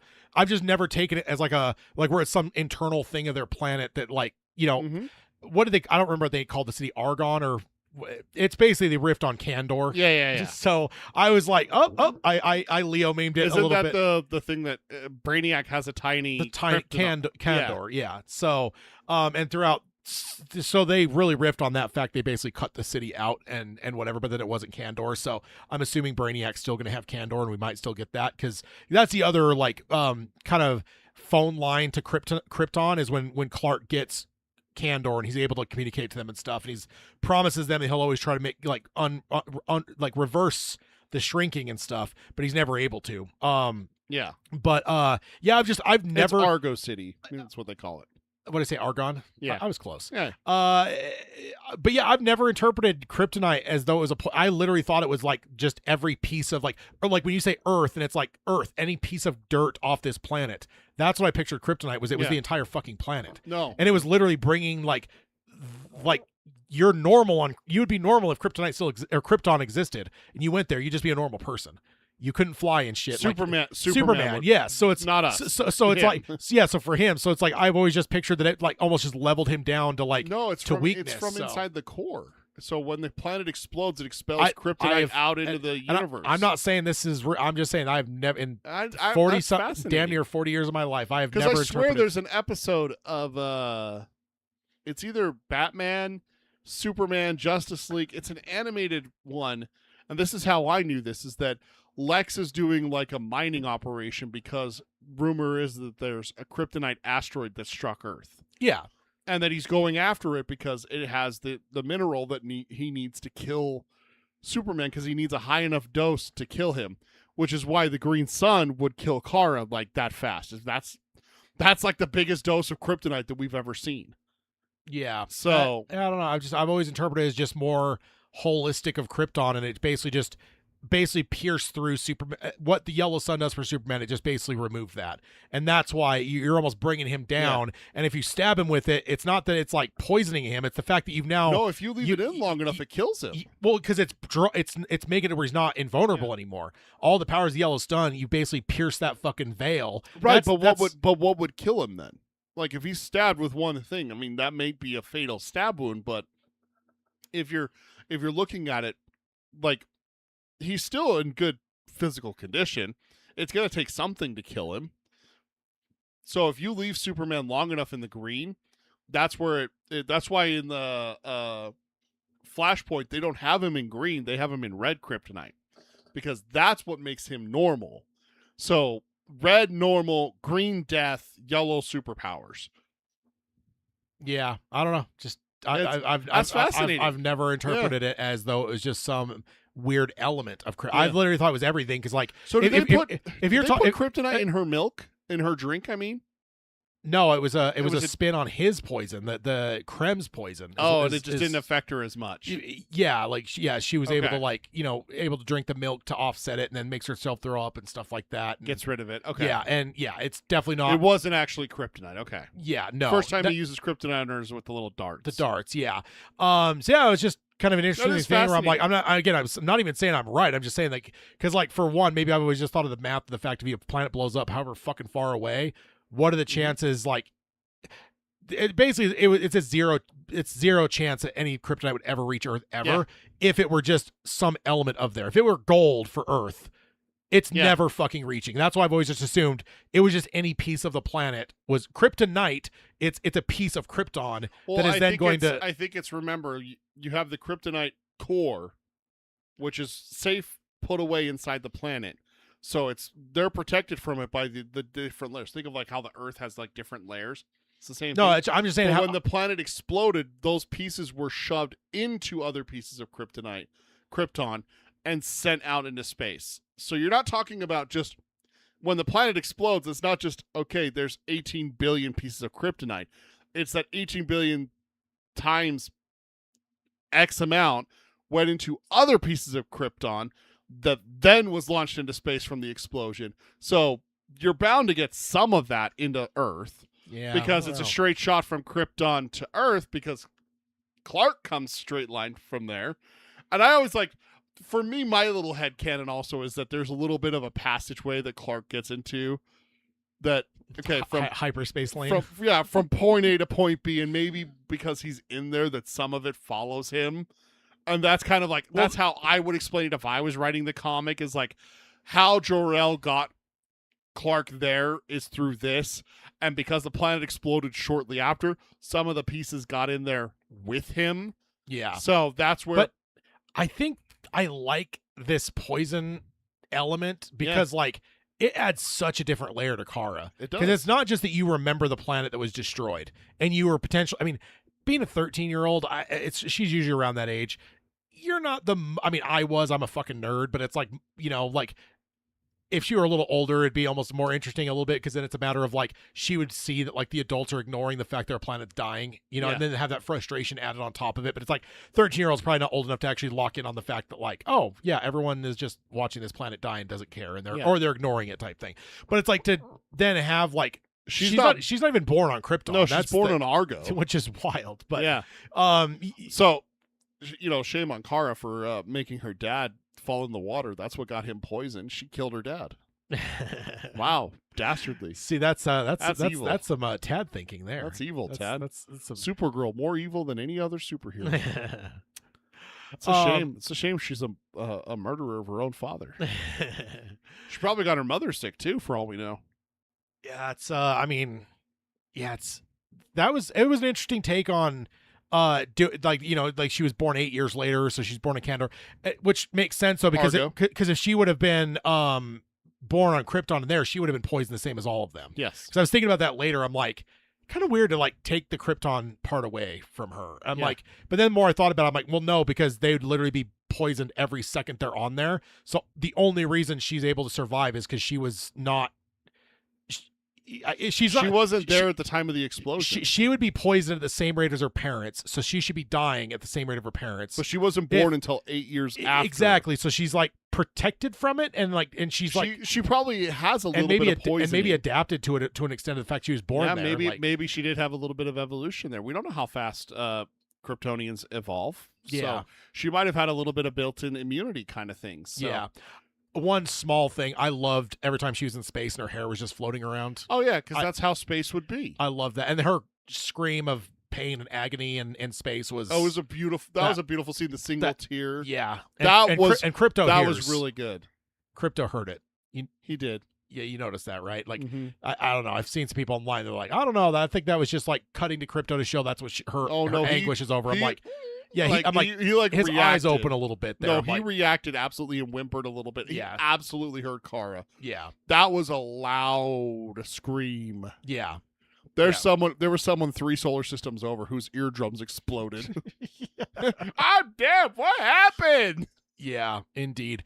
So yeah, what did you? I guess I've kind of like just given my whole thoughts of like the Clark versus Kara, but what's your thought process there of like we have it set up here? I think that's the only way that you can undermine the 2 supers, because like I was saying, who are we gonna bring in to fight 2 supers? What are we gonna do with this dark side? Just bring in like freaking. I mean, they are bringing in Brainiac, who is a big bad, and everything. But I think this is going to be something that is going to come back up, is that Kara's going to say, well, I'm going to do what needs to be done. And Clark is like, whoa, slow down. You're going to create that Spider-Man and or Daredevil and Punisher tension a little bit. That's basically what you're going to be doing, is the DC version of that. And I like that. Yeah. Because it is going to be Clark having to come to terms with the fact that Kara has done that if he finds out about it. Yeah. 1. And 2, that he has to find a way to stop her, to save her, and everything like that. That's a perfect thing for Superman to have to deal with, because that comes down to like Superman's such an overpowered superhero when it comes down to it. Like, he has the one weakness. He's a little bit weak to magic and stuff like that. A little bit weak. He's pretty weak to magic. He's pretty weak to magic and everything like that, but not everyone has magic. So, Yeah. not a lot of people. No one has magic almost, so that's where it comes down to, like, all right, you got to have kryptonite or you're fucked. Like, that comes down to it. But if you introduce the element of, well, how do I stop my cousin from murdering? That's a moral question. That becomes more than just like a physical thing. You don't even have to go as far that. as murdering, though. It could just be a matter of like what was the line? I thought I had it written down. My cousin and I have very different ideas about what it means to be a hero. He sees the good in everyone, and I see the truth. I think that line right there, and it was in the trailer as well, that is the entire fucking thesis of what this relationship is. So I don't even think you have to go as far as, because I do kind of wonder if the kill's a one and done, and it's going to like kind of like Thor with Thanos, which there's people that still struggle. Why would Thor be sad about killing Thanos after what he just did? But it's like, because he's a fucking hero. You're never going to have a comic book hero that's going to kill someone that is not going to reverberate through them the rest of their fucking life. People read into that Thor is depressed because he killed Thanos? He is. That's the thing he's telling his mom when he's crying to her. He's like, and his head was sitting over there. Like he is. It wrecks him that he killed Thanos. That one. Yes. Okay. I thought it was the first time killing him. I think it's more of. I've always interpreted that as more of Thor killed Thanos and it didn't fix anything. No, it's that he killed him because he kills people all the time. It's the comic book thing, man. You like, there's just an element So I do think that it might be more of a philosophical versus kill or not kill for Kara. That doesn't make sense for me for Thor. Warrior, he kills all the time. Murdered 18 people in the first Thor in the first 30 seconds. So yeah, but that's when he's not really a hero, though. I mean, he kills people in the second movie, he kills people in the third movie, and then all of a sudden kills a lot of creatures. And Thanos isn't a creature? No, he's a person. He kills a lot of people. It doesn't justify it, though. And heroes from your Batman or even the Superman realm, it's never going to justify it. Otherwise, Joker would have been dead. I just don't understand why Thanos makes a difference, but all the ones he killed in 1, 2, because Ragnarok, Avengers, none of those matter. Like it just doesn't make sense to me why one matters, but none of the 100 others doesn't. I mean, he's been fighting wars for thousands of years. Yeah, but war is different than just murdering someone. He just murdered Thanos. That's straight up fucking cold-blooded murder. That's not battle. Yeah. That's not a whatever. He had him at his fucking mercy and he chopped his fucking head off. That is cold-blooded murder, and that is why he's fat. That's why he's fucking depressed. That's the thing he's crying to his mom about. He is fucking spiraling because of the fact he killed Thanos. And it has nothing to do with the fact it didn't work. He killed some. Like, again, and this goes back to like the comic book code of ethics and stuff. Like, you can't let, in the early 30-something years of comics, like, it wasn't allowed to have your heroes like cold-blooded killing people, except Batman. So like, who went around with guns shooting people. Yeah, he didn't kill a lot though. It was more of the product of the times of shooting or whatever. But like, he wasn't like Punisher type thing, right? And it wasn't until the comic book code of ethics broke that they started to allow like your Lobos, your Punishers, these ones that are just like, oh, I'm unrepentant fucking killing people. Yeah. So like, I think that's not until we got to the 80s, 70s, 80s, and it started going a little different tone. Yeah, exactly. Once you get through the 60s and 70s, the comic book code of ethics. Isn't it when they said fuck you to the comic ratings board, basically? Yeah, the comic book code of ethics. Yeah. When they're just like, yeah, fuck this. It was big enough by that point of a medium that they're like, we no longer have to work. We are big enough as a company of like Marvel or DC that if your logo's not on there, people are still gonna buy it. Comic book stands are not going to refuse to carry it because you don't have that on there anymore. Yeah. Versus the 40s, 50s, 60s, 70s. If you didn't have that fucking on there, no self-respecting store was going to carry your product. No, because you don't know what filth is being sold to your children because they had basic porno mags out there. 100%. So. Yeah. So once that got removed though, so I do think Kara's, I don't know that she's going to be, it's going to be a struggle of killing. I think it's going to be strictly like that. He sees the good in people. I see the truth. Like, there's going to be an inherent philosophical difference. Kind of like, okay, but what's the difference? It's hard to say versus like Punisher because Punisher kills. But like, it's like Matt and Frank. Like, the big thing there is the philosophical thing. Like, right. But okay. So explain to me how you're going to write that if you're not going to have Kara going for murder. What's she doing that Clark's going to disagree with? beating people up. Clark does that. Like it's gonna be like the philosophical thing of like, you know, is there like, you know, where's Clark's always gonna see the good in people. He's always gonna kind of see like the brighter side. She's not. She's gonna see, no, this person's fucking scum. Like we just need to send him to Phantom Zone. Like whatever. Like it just remove them. Like there's no. It's like that scene in season 1 of Born Again with the Frank and Matt scene where he's like there. Or no, it's the original show where he's like, maybe there's one small shred of goodness that was still in there with that person and you just snuffed it out type thing. Yeah. And I think that's the original Daredevil. But there was something in Born Again too, in that scene when he punches him. There's an aspect in there too where it's that same idea of like, we have to give them a chance of redemption. There's got to be a chance for redemption. So like that's a recurring thing, and I wonder if that's what it'll be, because I just don't see them letting her. I don't know though, because it's the last thing we saw, so it's hard to know like what the repercussions of that are going to be. Yeah, because particularly. she like says, she comes back, and when she's talking to Clark, she's like, oh, yeah, I'm going to hang around for a while and stuff like that. So it's just like, for me, where my mind's at, because like you just said, at the end of the movie, she kills. Yeah. And with that line, to me, what that means is that I'm going to do what needs to be done because I see the truth in people. And so I see more like Frank versus Clark, who sees more like Matt, because there is good in people. So I could see instances where Kara would be like, this person has enslaved an entire planet. This person is bottling up people. So maybe Brainiac is your example. Yeah, so, okay. I think so if you're, it's not going to be a thing where like every time she wants to kill people. No, it's going to be a big bad. It's going to be, like I said, it's going to be a comparison to Krem. It's not going to be some lowly jaywalker or stuff like that. I can agree with that. Then I thought you were going a little bit more like she would just be always wanting to just fucking off people. No, like, not like Punisher. Yeah, she's not going to blow someone away just stopping their net because they're jaywalking.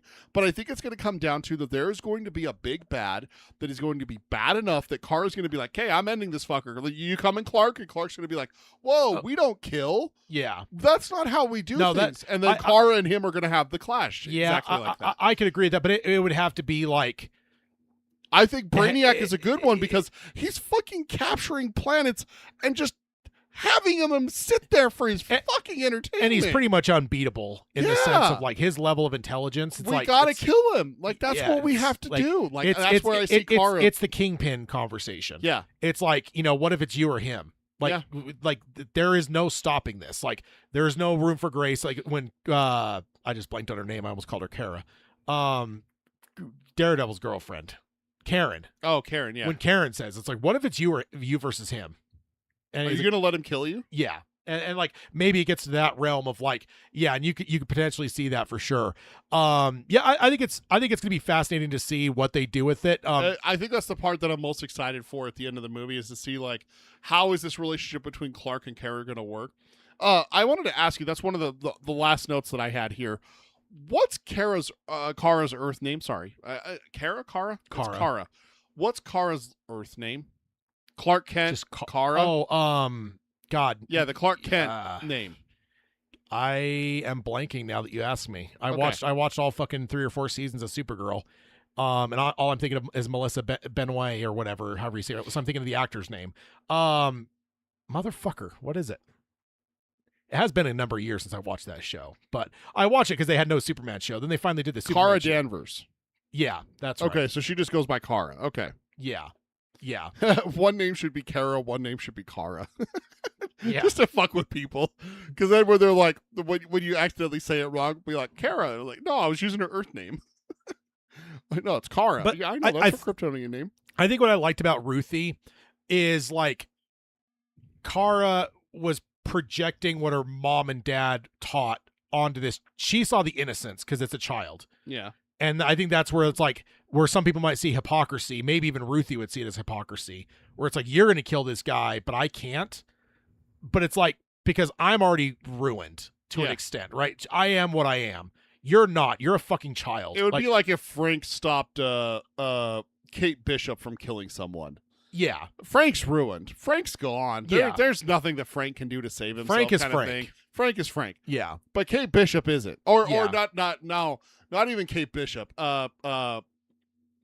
Shit, I just spaced Cassie on her Lang. name. No, Miss Marvel. Oh, Dude, like the whole movie just disappeared, and her show disappeared from my mind. But yeah, her, how innocent she is. I love her too. She's Kamala Khan. Kamala, that's what it is. Yeah, Kamala Khan. So mad that I forgot her name. I know, me too. She's so innocent. That's the innocence that she sees in Ruthie. And I think that's where, like, even in this film where you had a little bit more issues, like I didn't, because it's like I kind of saw that, like, for one, she's the mirror to flash it back to you to go, hey, everything you're like accusing me of like potentially moving towards, that's your whole fucking life. Yeah. But then on top of that, it's like she becomes like that focal point of like everything her dying wishes of her parents was like, you don't have to be weak, but you have to be good. Yeah. And it's like good is even just stepping in for her in the bar, even way before it turns into this whole fucking movie. She's it's good. Like, she's the one that's like, and it's like, hey, give the sword back. Yeah. It's just, she had no reason to fucking do that, man. Especially on a red sun planet. No reason at all. Exactly. Yeah. It's like you're putting yourself at risk for what? Like, does it matter? Does it matter? Maybe it's better for this kid to lose this fucking sword because it'll put her stupid shit away, right? Yeah. But it's like, no, she stepped in, and it's like, I think that's she becomes that focal point type thing. So, yeah. Yeah. So, yeah. Oh, yeah. There's my note. Lobo was not in Woman Tomorrow comic, but was actually in Tom King's original pitch for the series. But the editor suggested swapping the role with Ruthie, which is weird. I don't know. So Lobo was supposed to be the one who had his whole family killed, becomes immortal, and then needs Supergirl's help. I don't. Maybe that's why it was switched, because it doesn't make any damn sense. King created Ruthie to fill the naive foil role, which fundamentally changed the story. I don't know how that would be Lobo. Well, either way. I think Lobo's not naive and young. I think Lobo's a bounty hunter who needs help and goes to Supergirl. Yeah, probably. Probably what it was. But they're like, no, let's do a young girl. That'd be more interesting. Yeah. I think one of my biggest complaints of the movie, when it comes to like not landing everywhere, is like where we're at in society. And I know some people probably get mad at this because like whatever, but honestly, I don't give a fuck. Is where we're at in society in general, where people are concerned that certain elements of female rights in different ways are being attacked. We have things like the shit like Epstein and what's his name, fucking Harvey Weinstein. Like we're kind of in the wake of like seeing some pretty heinous shit. I feel like this movie pulled its punch on the victimization of women. And there's part of me that wonders if this should have been a female director and this would have been handled way better. Oh, yeah. I'm not, I don't know. There's just part of me that's like the whole time I was just waiting for that element of the brigands. I keep, how I'm remembering their fucking name? How? Is Lord of the Rings. Brigands drinking in the reek. When Saruman is talking shit, it's like I'll be a man of Rohan, where brigands drink in the reek, and like that's just a very distinct line in my brain. I was thinking Schmeagol, but he's yelling Baggins. That's Baggins. No, so like when they first said brigands, I'm like, oh, like Saruman said. And so like every time I have to like pause and write, well, what was the name again? I'm playing that line in my head. So I just felt like the whole, because it's like, these guys are literally trafficking women and children for sexual exploitation. Like, you've got it there, man. It's very prescient in society. Yeah. And you don't have to go like super on the nose because it is a comic book film. It is, children want to go see it, whatever. But it's like, I feel like they pulled their punch, and it wasn't to like protect children in the theaters. They pulled their punch to make it too sanitized, I guess, in a way. Yeah. I don't know how I would even like change it particularly without really thinking about it. But it just felt like you could have really put a good societal punch and exclamation point with this movie, with that part of the thing. And I think it would have maybe even earned Craig's death a little bit more, or Krem's death a little bit more. But I just feel like at every point they just kind of like hedged a little bit. And again, I don't know. I don't know if you follow what I'm saying necessarily. I do. I get it. Because I had a chance to make a statement. Yeah. And really come out with a good, healthy, this is bad. Yeah. This is bad. And it's like, this is what should happen to you if you do this shit. Yeah. And they shied away from it. Yeah. I feel like, they have a chance to make a message with a movie. And there's it doesn't have to be a lot of movies that have done this, where they come out and you're like, hey, this is where they're going to make the point. Yeah. Okay, this is where they're going to make the point. And it doesn't have to be preachy. And then they just never do it. And it doesn't have to be preachy either. It just has to be a matter of like some of the greatest movies of all time, you can see when they're like, you could see when they're just pointing it at society and going, fuck this or fuck you, whatever, right? And you Yeah. could see it. It's in there, and you could just see it and go, oh shit, I see what they're doing. And I feel like this, they just missed the mark, and it's like they almost weren't trying. It's almost like they're dastardly bad. This is what they do. La da da da da. yeah, and it's just like, God, you were so close, man. You're so Yeah. close to just having something there that could have been like, yeah, I don't know. Especially because, again, where we're at as society and stuff. So, I mean, honestly, when it comes down to it, why did the wives and the kidnap victims, why were they even there if they're not going to make a point with it? yeah, They were just victims. They could have just been slaves then at that point. It could have Yeah. been men, women, and children. yeah, It didn't just. Why did it have to be sex slaves? yeah. Why that? And if then you're not going to make the if point. you're not going to make the point, Yeah, that's exactly it, right? yeah. Like they could have just been slavers. And imagine if they had taken everyone, man, woman, children, Yeah. you know, and everything like that. And there could have been a line right there as after Krem kills the family. What about her? She'd make a good slave. Nah, she's too weak. Yeah. Oh, Yeah. you know that sets it up too. There's Yeah. no, it's personal, bitch. You called me weak and small or something like that. Yeah. You know, that kind of thing. So it's just like, just do that. That's going Yeah. to give you a bad enough bad guy. You don't have to throw this whole sexual slavery thing in there if you're not going to do anything with it. Yeah. I'm with you on that. That actually kind of Yeah. opened my eyes on that. I think that Yeah. and I again, think you're right about that. I think like if they had actually made that point, I think that would have moved this up to like an 8 or. But again, I almost wonder again if I don't want to talk shit. Like I don't want to like say this is like a bad director because he's done a couple good movies, but it's like James Gunn is a different level, man, and it's like James Gunn's also not afraid to pull punches, like to throw punches. I mean. Yeah, exactly. He won't pull his No, punches. he exactly. won't pull his punches. Exactly. And I don't know. And I wonder if maybe that's why the director didn't, or if the writers didn't, is because it's not. They don't have the heavyweight status that Gunn has right now. Because Gunn's head of DC. No, for Is sure. there anything But that I he mean, can do even wrong? going back when he was largely like a Scooby-Doo director that was coming into Guardians, like Yeah. he did what he needed to do in those movies. He was never afraid. He did what he needed, and that's why he is where he is now. Is because he threw. But this director was just being a little bit more cautious. He shot his shot Yeah. when it was his time, and this felt like, and I don't even want to always like necessarily even blame the director. It could even be the writer. But again, That's what I'm saying, when it's yeah. Gunn though, a lot of times he does both. So it's just like. And I it think could have been. I think Gunn set up this movie himself. I bet you he worked with the writers, even though it's written by someone. I bet you he went to that writer and goes, "Whoosh, plots 1 through 17, give me that." Yeah. And he had it basically outlined, and then she just wrote it. But the reason I'm blaming the director is because the writer was a female. So I have to imagine that maybe there was even something a little bit better there for like a poignant, a punch to something. I would not be And- surprised if we find it on the cutting room floor. And the director just lost it somehow, whether Yeah. it was in the cutting room floor or whether he just missed the point. Like I always like to, what was it? There was the movie, Alien Resurrection, where Joss Whedon wrote it. And then they had somebody else direct it. And we all know what Joss Whedon's style is like. Yeah. So it was fucking god awful because like the person just tried to film it straight.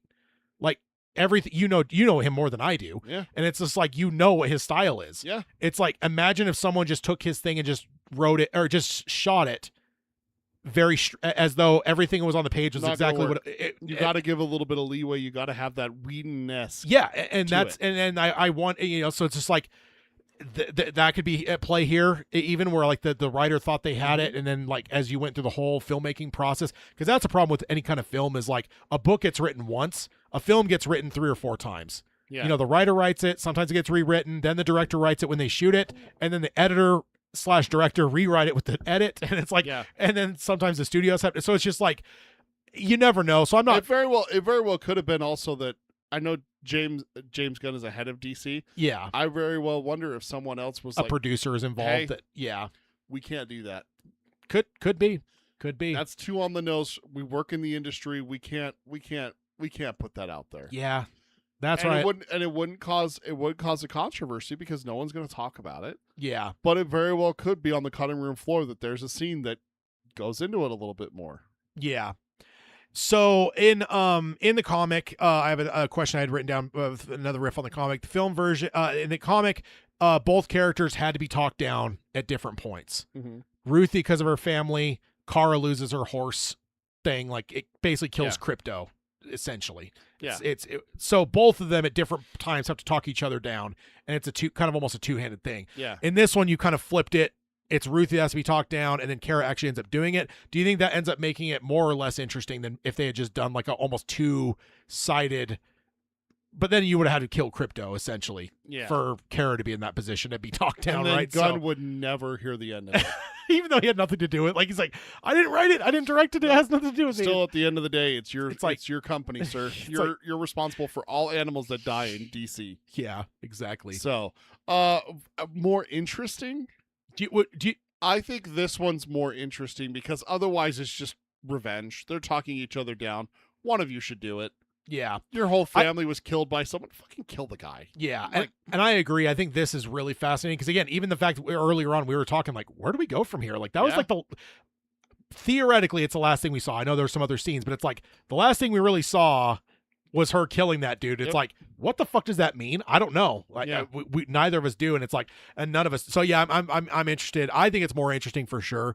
But yeah, survivor guilt as well. Part of Kara, we haven't really talked about that. We had talked about her trauma, but survivor guilt was part of it too, right? Like, she saw her Yes. family die. She knows her entire world died. She would have grown up knowing that story, but then she had to watch her family slowly fucking die before her dad adapts Kal-El's Yeah. pod and sends her and Crypto, yeah. What about the David? We haven't really talked a lot about David. What about, because I think every scene he was in was fucking gold. Oh yeah. Every fucking Oh, scene, but dude. God, probably the Why best. am I scene- talking louder? Yeah, that's probably the best scene in the movie for me, because he is so wholesome and such a good Superman to me. And I know so many people hate him and everything like that, but it's still They're idiots. It's still one of the best Superman that I've had. I think it's only the Snyder Bros, dude. I don't know know. how anyone can hate David beyond. He's just so wholesome, which is exactly what you want with Superman. Yeah, He's just the nicest fucking guy. He'll give you the shirt off his back if you asked for it. yeah. Even if you didn't ask for it, he still would. Yeah. And the whole, I don't know why I'm talking louder. And he's like, you can't understand a word I'm saying. You're like, And the fact that he never learned Kryptonian is so great to me. I love it with all my heart. Because, like, he had the message, but it would have been translated. Yeah. So he would have eventually. So if she would have said any of the words from the message, he may have actually, like, hey, oh, hey, I know that word. that means right? the. Yeah, it's like you took one class in junior high of Spanish, and it's like, so you now know 3 or 4 words. Yep. It's like, so when somebody just starts spouting, it's like, oh wait, I caught a word there. It's like, that's all he would really have. Yeah. But yeah, I think that he was. She was incredible, but every scene he was in was fucking gold. The video call was hilarious where he's just trying to like, hey, when you coming home? Yeah. That older brother, older cousin trying to look Yeah. out for her. Yeah. And her whole like just annoyance of him and stuff. It was so perfect. Yeah. Oh, Honestly. he's a feisty little one. Crypto is all growling at him and shit. Yeah. He's a menace, man. Crypto's the best boy. He's a menace. No, he's the best. Oh, he's a menace. Menaces are fun. Don't get me wrong. I love menaces to society. Why do you think I hang out with you so much? But yeah, and then the last scene, like kind of that, whatever. Now, let me see. I had a. Your wife agrees. She loves Crypto. Let's see. Oh, so apparently Gunn and the director both use the word anti-hero, so I definitely disagree with them on that. I think it's more of a hero with an edge. I don't think she's an anti-hero in any way. One question I had for you: did you at any point think about the movie True Grit with this movie? There was a few times where I was like, oh, this is like very True Grit-ish. This is the comic book version of True Grit. Okay. A few different times it hit me, and I was curious with you because I'm like, with your dad, I'm sure you saw the original enough to like I didn't. Really? I didn't watch the John Wayne version until I was older. It wasn't one of my dad's favorites from him. But the Coen brother one though. The Coen brother one I lived on for like 5 years there. Or killed. Shot or killed. I love that movie so much. And then dude. Josh Brolin doesn't look fucking recognizable at all. I'll ride with Brewster. Yeah. Like, fucking hell, dude. That movie's so good. I love it. I actually been How she didn't win a fucking Oscar is It's- a travesty. It is. There's no actor did a better role, a better performance, male or female, supporting or leading in a movie that entire year, bar none. So the fact that she didn't win is insane. But yeah, so I disagree with the anti. But yeah, now that you're thinking about it in retrospect, though, you see what I'm saying with True Grit, though. I do. I disagree with this. The definition of an anti-hero is a main protagonist who lacks traditional heroic qualities such as bravery, nobility, or a strict moral code. And she has all Instead of striving for pure justice, they are often driven by self-interest, trauma, or vengeance, but their actions ultimately result in a positive outcome. That's not her. I think that's an okay, because as you're saying all that, I'm cycling through the people I would consider anti-heroes. That all fits, but that's not fucking her. Like, yes, she has trauma, but that doesn't make her an anti-hero. She's a hero with an edge. She's still a hero at the core. The entirety of this movie, she spent largely being Clark, that just had a little bit of a different spin because of her different experiences that she had. She has an edge, but she's ultimately good. And so she's not an anti-hero. I disagree with Gunn. I disagree with the director. And even when you're reading that, just because she checked, 2 of the 25 boxes doesn't mean that she's an anti-hero in my mind. So versus like Lobo or Punisher or, on and on. We all love anti-heroes. It fits her pretty well, though. Instead of striving for pure justice, stopping Ruthie from getting her revenge, they are often driven by self-interest, curing crypto, trauma, the death of her parents, or vengeance, revenge for poisoning crypto. But their actions ultimately result in a positive outcome. She saves Ruthie, but kills Krem. That by the definition, that is and I don't know. And she does have bravery and nobility. I will agree with you on that because she always goes back for the prisoners. She's not looking for vengeance on crypto. She's just looking for the serum. She stabs him and says, "That's for my dog." But that's after it's all done. That's not her driving purpose. Her driving purpose is to get the fucking serum to save her dog's life. And that's it. So it's not a vengeance thing. Again, I think that's the distinction. Because if they had written this different, where it wasn't, and you literally killed crypto in the first few scenes, which that would have been ballsy, by the way. And then it's a vengeance story, then I would agree with you more. But her whole purpose is she can still save her dog, but he's got the fucking serum on his goddamn neck. That is the driver of the story. So it's like, okay, maybe it's a Venn diagram, maybe it's more than 1 point, but I don't think it's enough to call her an anti-hero. Because again, anti-hero is a very distinct thing in my mind, and it's not her. Even this version, it's not her. She's a hero that has more of an edge. She's got some spice to her. Okay, I think I got some backing for you here. This is according to Celadon Books blog. Anti-heroes generally fall into 3 main types. Moralistic, driven by an inner sense of justice in a corrupt system. Punisher. Superman and Injustice. He thinks that the world needs fixing. Yeah. Rejected. Outsiders trying and largely failing to fit into society. There's your Deadpool. He doesn't fit. He tries to be an X-Men. He fails. He tries to be X-Force. He fails. He tries to just be a hero. He fails. That's Deadpool. Corrupt. Primarily motivated by selfishness or greed, but will remain fascinating to the audience.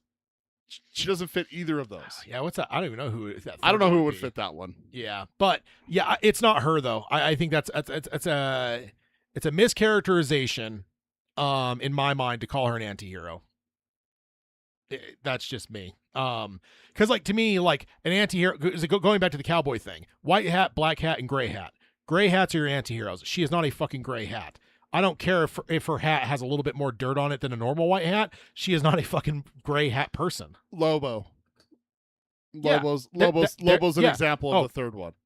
And so is Catwoman. Yeah, there you go. Yeah. I mean, I still disagree with Catwoman. I think she's a villain. She's been a villain. That was her original thing. And I know over the years they've tried to really kind of make her more because they want a fuck buddy for Batman, but it's like, to me, she's literally one of the original, or one of the classic Batman. I mean, villains. but that's the definition of this corrupt one is primarily motivated by selfishness or greed, but remain fascinating to the audience. So the audience just is the reason that they don't become just a straight up villain. Yeah. This one says says Deadpool, and that's fucking wrong. Some of them, I guess he kills for a paycheck in the comics. Yeah, so, I know. okay. He does a lot of mercenary stuff. Yeah. Mark with the mouth, right? What? That's his name? Magneto, anti-hero. No, villain. No, he's anti-hero. He's a anti-hero. villain. He's anti-hero. The way that you obtain your goals. What was that second one? Determines. What was that second one? Was that the one about like an unjust society, or was that the first one? I think it's the first one. That's Magneto, man, I or just not? Yeah, closed it. not fitting into the society type thing. or it's just- Moralistic, driven by an inner sense of justice in a corrupt system. oh, that's Magneto by Rejected, outsiders trying and largely failing to fit into society. Yeah, it's the first one's Magneto, 100%. So, another note I wanted to bring up: Kara not wearing the suit throughout the movie. Did that bother you? No. It did for me to an extent. Okay, here's the thing. I understand it from the story the story where she's not really embracing that. So it's kind of like, because ultimately it's about finding herself. Yeah. And like, so in that sense, I'm okay with it. But I couldn't help but think of the whole, have you seen that fucking meme where it's just like the difference of TV today versus the 60s? In the 60s, if you had a show called Surfing Vampire, like, or if you had one nowadays, modern day, you'd have 2.5 seasons building up to him getting his surfboard and having his first surf. If it were the 60s, every fucking episode he'd be out surfing without fail. It's like the requirements for the Roadrunner versus Wile E. Coyote. They had the rules that were set down that every episode, this is what happens. Yeah. The coyote never gets hurt by Roadrunner. He hurts himself. Yeah. That is the rules of old television. But new television is like, how can we get her to be the mother of dragons? Yeah. Let's do 6 seasons before have she. You've read that whole Roadrunner thing? I have read you? those. I never. The one that blew my mind is that he's always on a road. Yeah. Dude, I would swear to God, I've seen a million versions where he's out going through the desert and shit. So it's just always like on a road. I never would have. No, I've never noticed that in my entire life watching. I've never noticed that he's always on a road. That's Always. not. I mean, dude, there's times he goes over a cliff, and then he chases him, and then he's like standing there, and then he looks down, and then he falls. Like, there's no road over the fucking. Yeah, the road goes right up to the edge of the cliff. It does. No, it really does. Look, watch the show. It does. Oh. But also, it's one of the things that goes with it because his name is Road Runner. But back to this, I will say though, I will give them a break here. Yeah. Because I do think that she's largely it's a find yourself movie. Yeah, it fits. So it does fit, but like I didn't have a problem with it. I wouldn't have cared if she had done the Superman thing and had it under her clothes. But it didn't make sense really to have it in a backpack that she's never shown to be wearing, and then all of a sudden she has it on this planet. That was the part that got me. It's like, where'd that bag come from? She doesn't have a bag. She hasn't been carrying a bag. Where the fuck that come from? No, the Ruthie. Ruthie grabbed it off the ship. Because okay. Homeboy left it. She's like, oh yeah, they abandoned your ship, and I went through it and I found this. Oh, okay, that makes. I forgot about that part. Yeah. So I'm not gonna dog them for the most part, but there was a few times earlier in the movie where they're just doing a normal fight scene. The fight scenes are all great in this movie, by the way. Yeah. I think that there were some times I wish I would have slowed it down a smidge just so you could see it a little bit more. I hate the modern shaky cam action. I feel like it's annoying. The take in cuts and stuff like that. Winter Soldier is the ultimate golden example of how you can do, because you knew what was going on in that movie. Mm-hmm. Every fight. That's the way old movies were. If you go watch a movie in the 80s and shit, if you have some it's choreographed. Yeah, it's all choreographed and it's fucking it's ballet and it's beautiful. And I just think sometimes there's too shaky cam, but there's a few times I was like, does she just have to be wearing just normal fucking band shirt and a fucking trench coat? Like, just because you want a penis cup? You seen that? Yeah. Jesus Christ, dude. What are they doing? Is it worse than the Dune one? I mean, yes. Legitimately, I was like, why am I seeing sex toys on fucking Twitter? I mean, not that that's uncalled for on Twitter. It is Twitter. It's a dastardly place. But like, then I look closer. I'm like, oh my God, that's a Supergirl. Because it's like, yeah, not a fan. Let's see. I think that's most of my notes. I guess the last one I did have. So check in with DCU after this. Now we're 2 movies in. I know we have some TV stuff that have happened and stuff, but like, what do you feel moving forward with the DCU? With Peacemaker, because Peacemaker started not in. Peacemaker has an asterisk next to it because it started before and they retconned it in. Yeah. So that's an asterisk next to it. I'm waiting for the first official start from fresh DC show, which is Lanterns in August. No, there's that animated one that is full on, isn't it? The one that has Batman in it, alluded to, whatever. You see him in the background. It's an animated show. What the fuck is it? It's Clayface is in it. And like people pointed to the fact that would be your first DCU Batman, because you see Batman up on a roof at one point, like overlooking the scenes happening. And if you look up at the top, you could see like an outline of Batman watching Creature Commandos? Creature Commandos. Is that the one?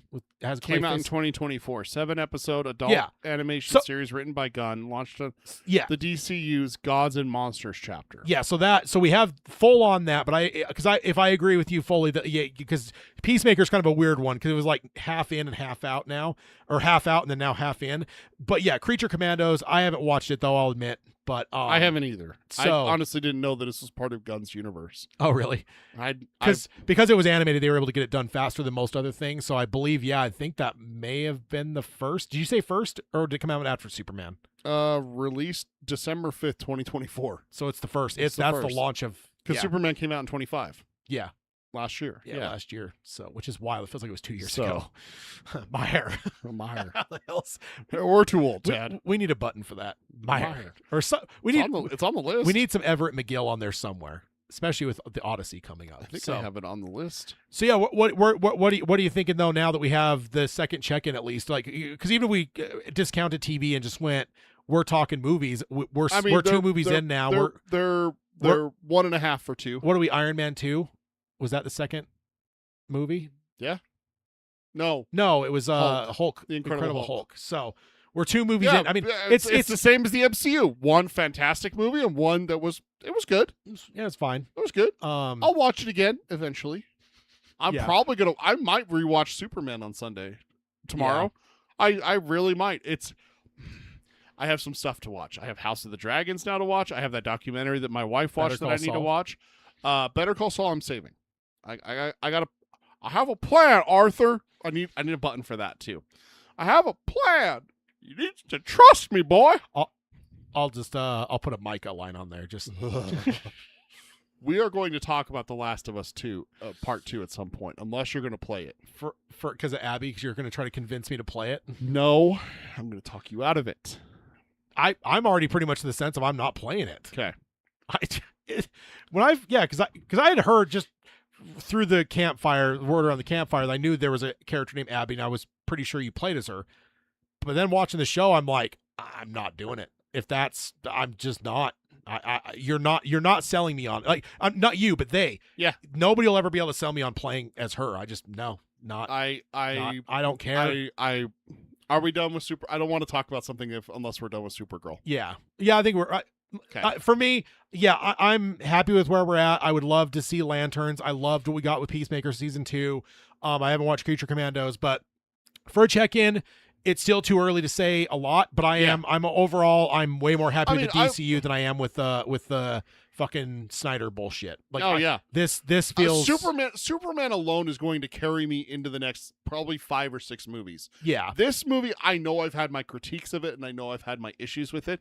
Let me put it out there perfectly clear for everyone who wants to know how I feel. Superman is going to carry me through at least 6 movies. At least. And I'll tell you right now, Lanterns looks fanantink. Yeah, I think it looks great because I'm stoked for it.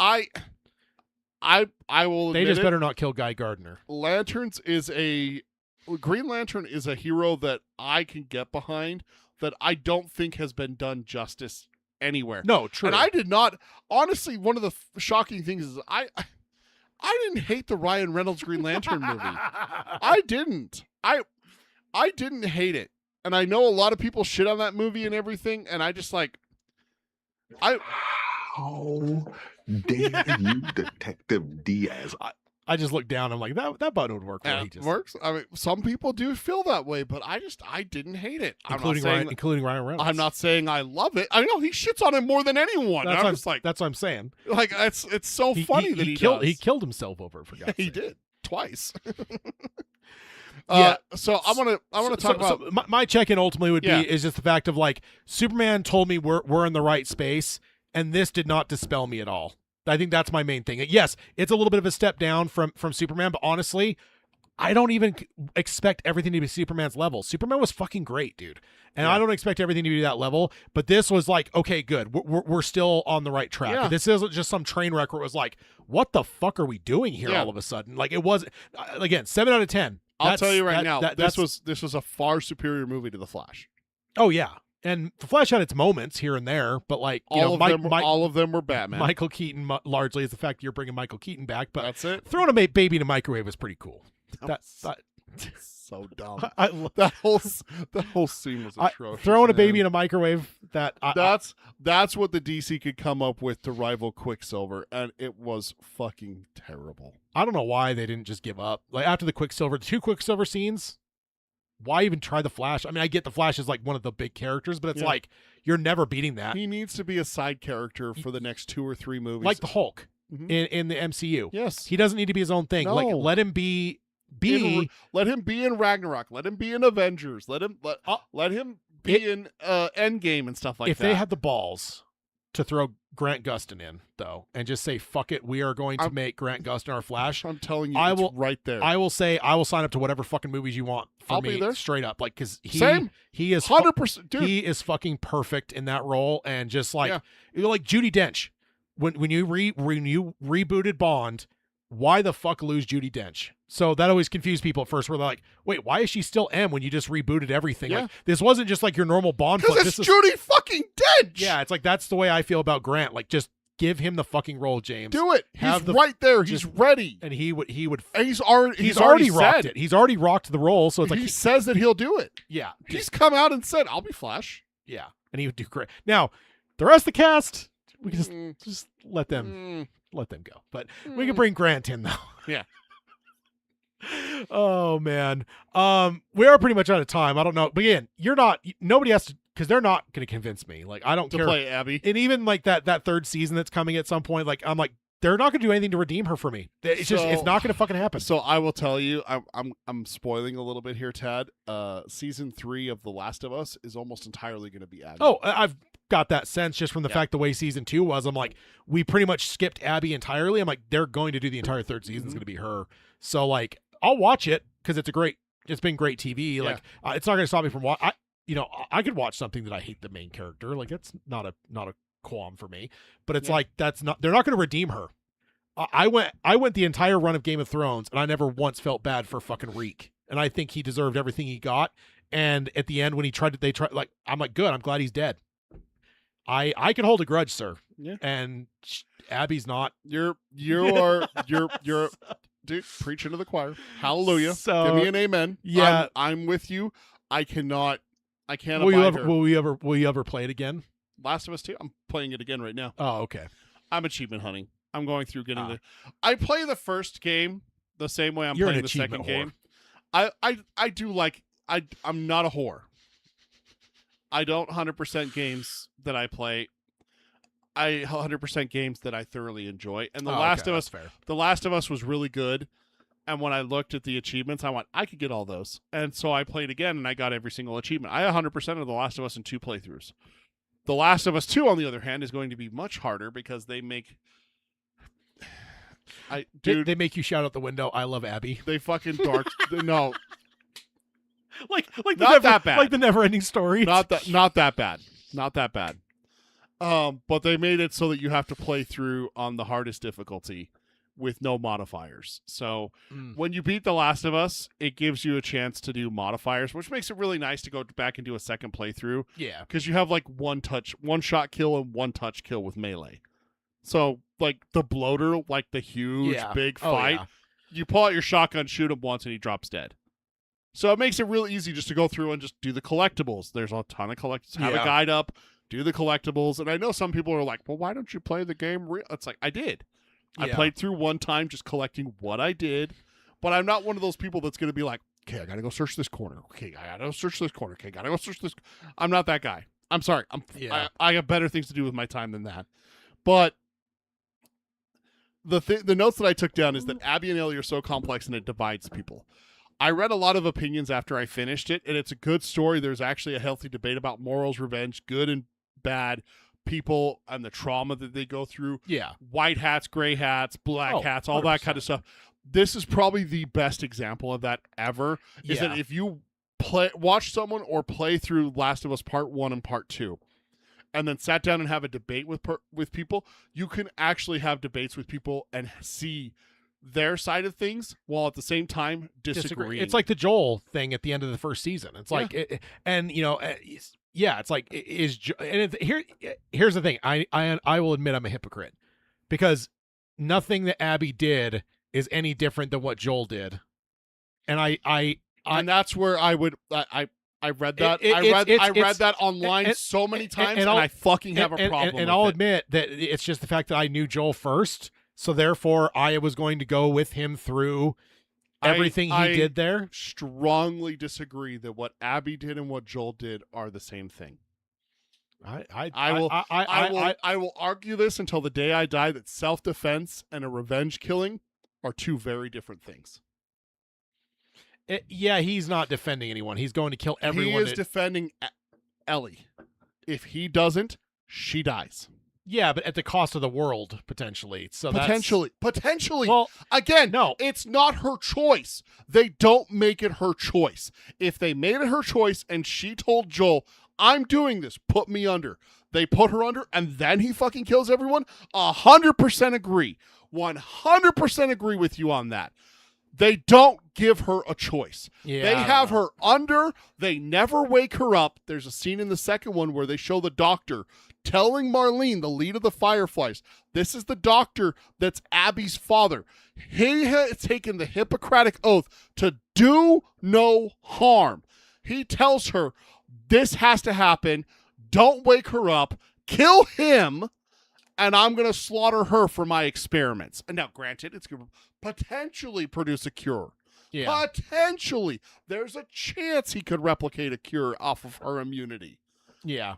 But the fact that they don't give her a choice at that point becomes self-defense. Where Joel is wrong is that he doesn't wake Ellie up and tell her it's your choice.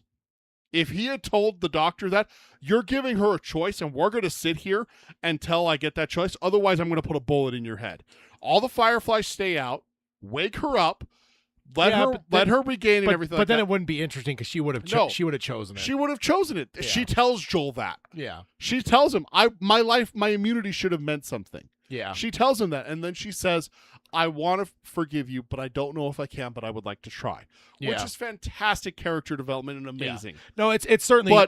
But Abby to come from Seattle to Jackson, take a man who just saved her life, immobilize him, torture him, and then do it in front of his daughter, basically his adopted daughter. That is not the same thing. That is not in the same ballpark. That is not on the same planet. It's what I would do. I do the same thing. That's fine. Except they are not the same. They are not the same. Except action. I probably would have tortured the daughter in front of him, let him watch that, and then torture him, and then kill her too. So, yeah, no, yeah, 100%. If I'm going for like revenge, I told you, sir, I will hold a grudge. And my grudges would be satanic. So. That's you. But I'm just saying, when people say that what Joel did and what Abby did are the same thing, it pisses me off. They're not the same. I see the I could see where people could point at me and say you're a hypocrite because you side with him and not her. But I'm like, but again, if they had flipped the games, if Abby went first, I'd probably be the complete opposite. I've seen people say that too. That if you played as Abby first, then you would have cared more about her. But that's her. the genius of what they've done. Yeah, right? exactly. Like, so, and maybe I'll give it a 1% chance I ever play it. Just because I've heard how fucking good it as well as the entire thing of the games are. So I don't want to completely close the door, but I've 99% close the door. So, all right. Oh, she's terrible. Shit. Abby's terrible. Let's go ahead and jump over to the emails. If you want to email the show, give us your Last of Us opinion or just some thoughts on Supergirl, whatever you want. Tell me why. Don't email me. Tell me why you love Abby though. Send Peter your Abby fanfic. Send that to Peter at geekerybites.com or Tad, T-A-D-D, at geekerybites.com. And then next time, which is next week, only a week away, we are doing Better Call Saul Season 3. Yep. Peter is most of the way through it now, and I'm very excited to talk through it. It's a killer fucking season, man. I gotta finish 2.5 episodes, and I'm excited because it's a hell of a season so far. Yeah, it really is. Like, yeah, this is like, I mean, I love the whole show, but season 3 is like, god damn, dude, this is good TV. Yeah. So, all right. So yeah, that's next time. I will sign off as I always do by saying, love what you love, let your geek flag fly high, and to hell with anyone that says anything to you about guilty pleasures. Crypto's a good boy. He's a menace, and he must be stopped. That's fucking Obi-Wan. No, that's what we actually need is a fucking J. Jonah Jameson button. He's a menace. He's a menace. He must be stopped. I love J. Jonah Jameson.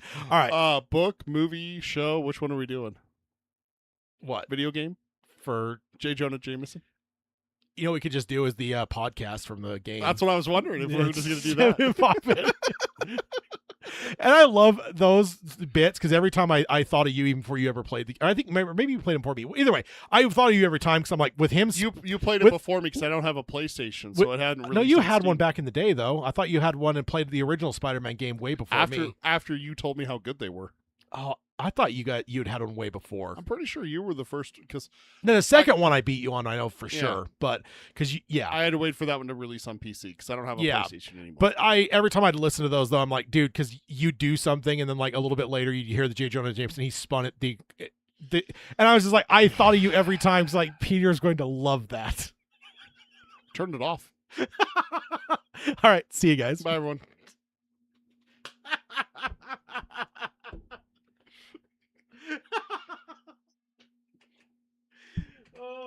We're still alive. What? We're still alive. Oh. I hit it over here.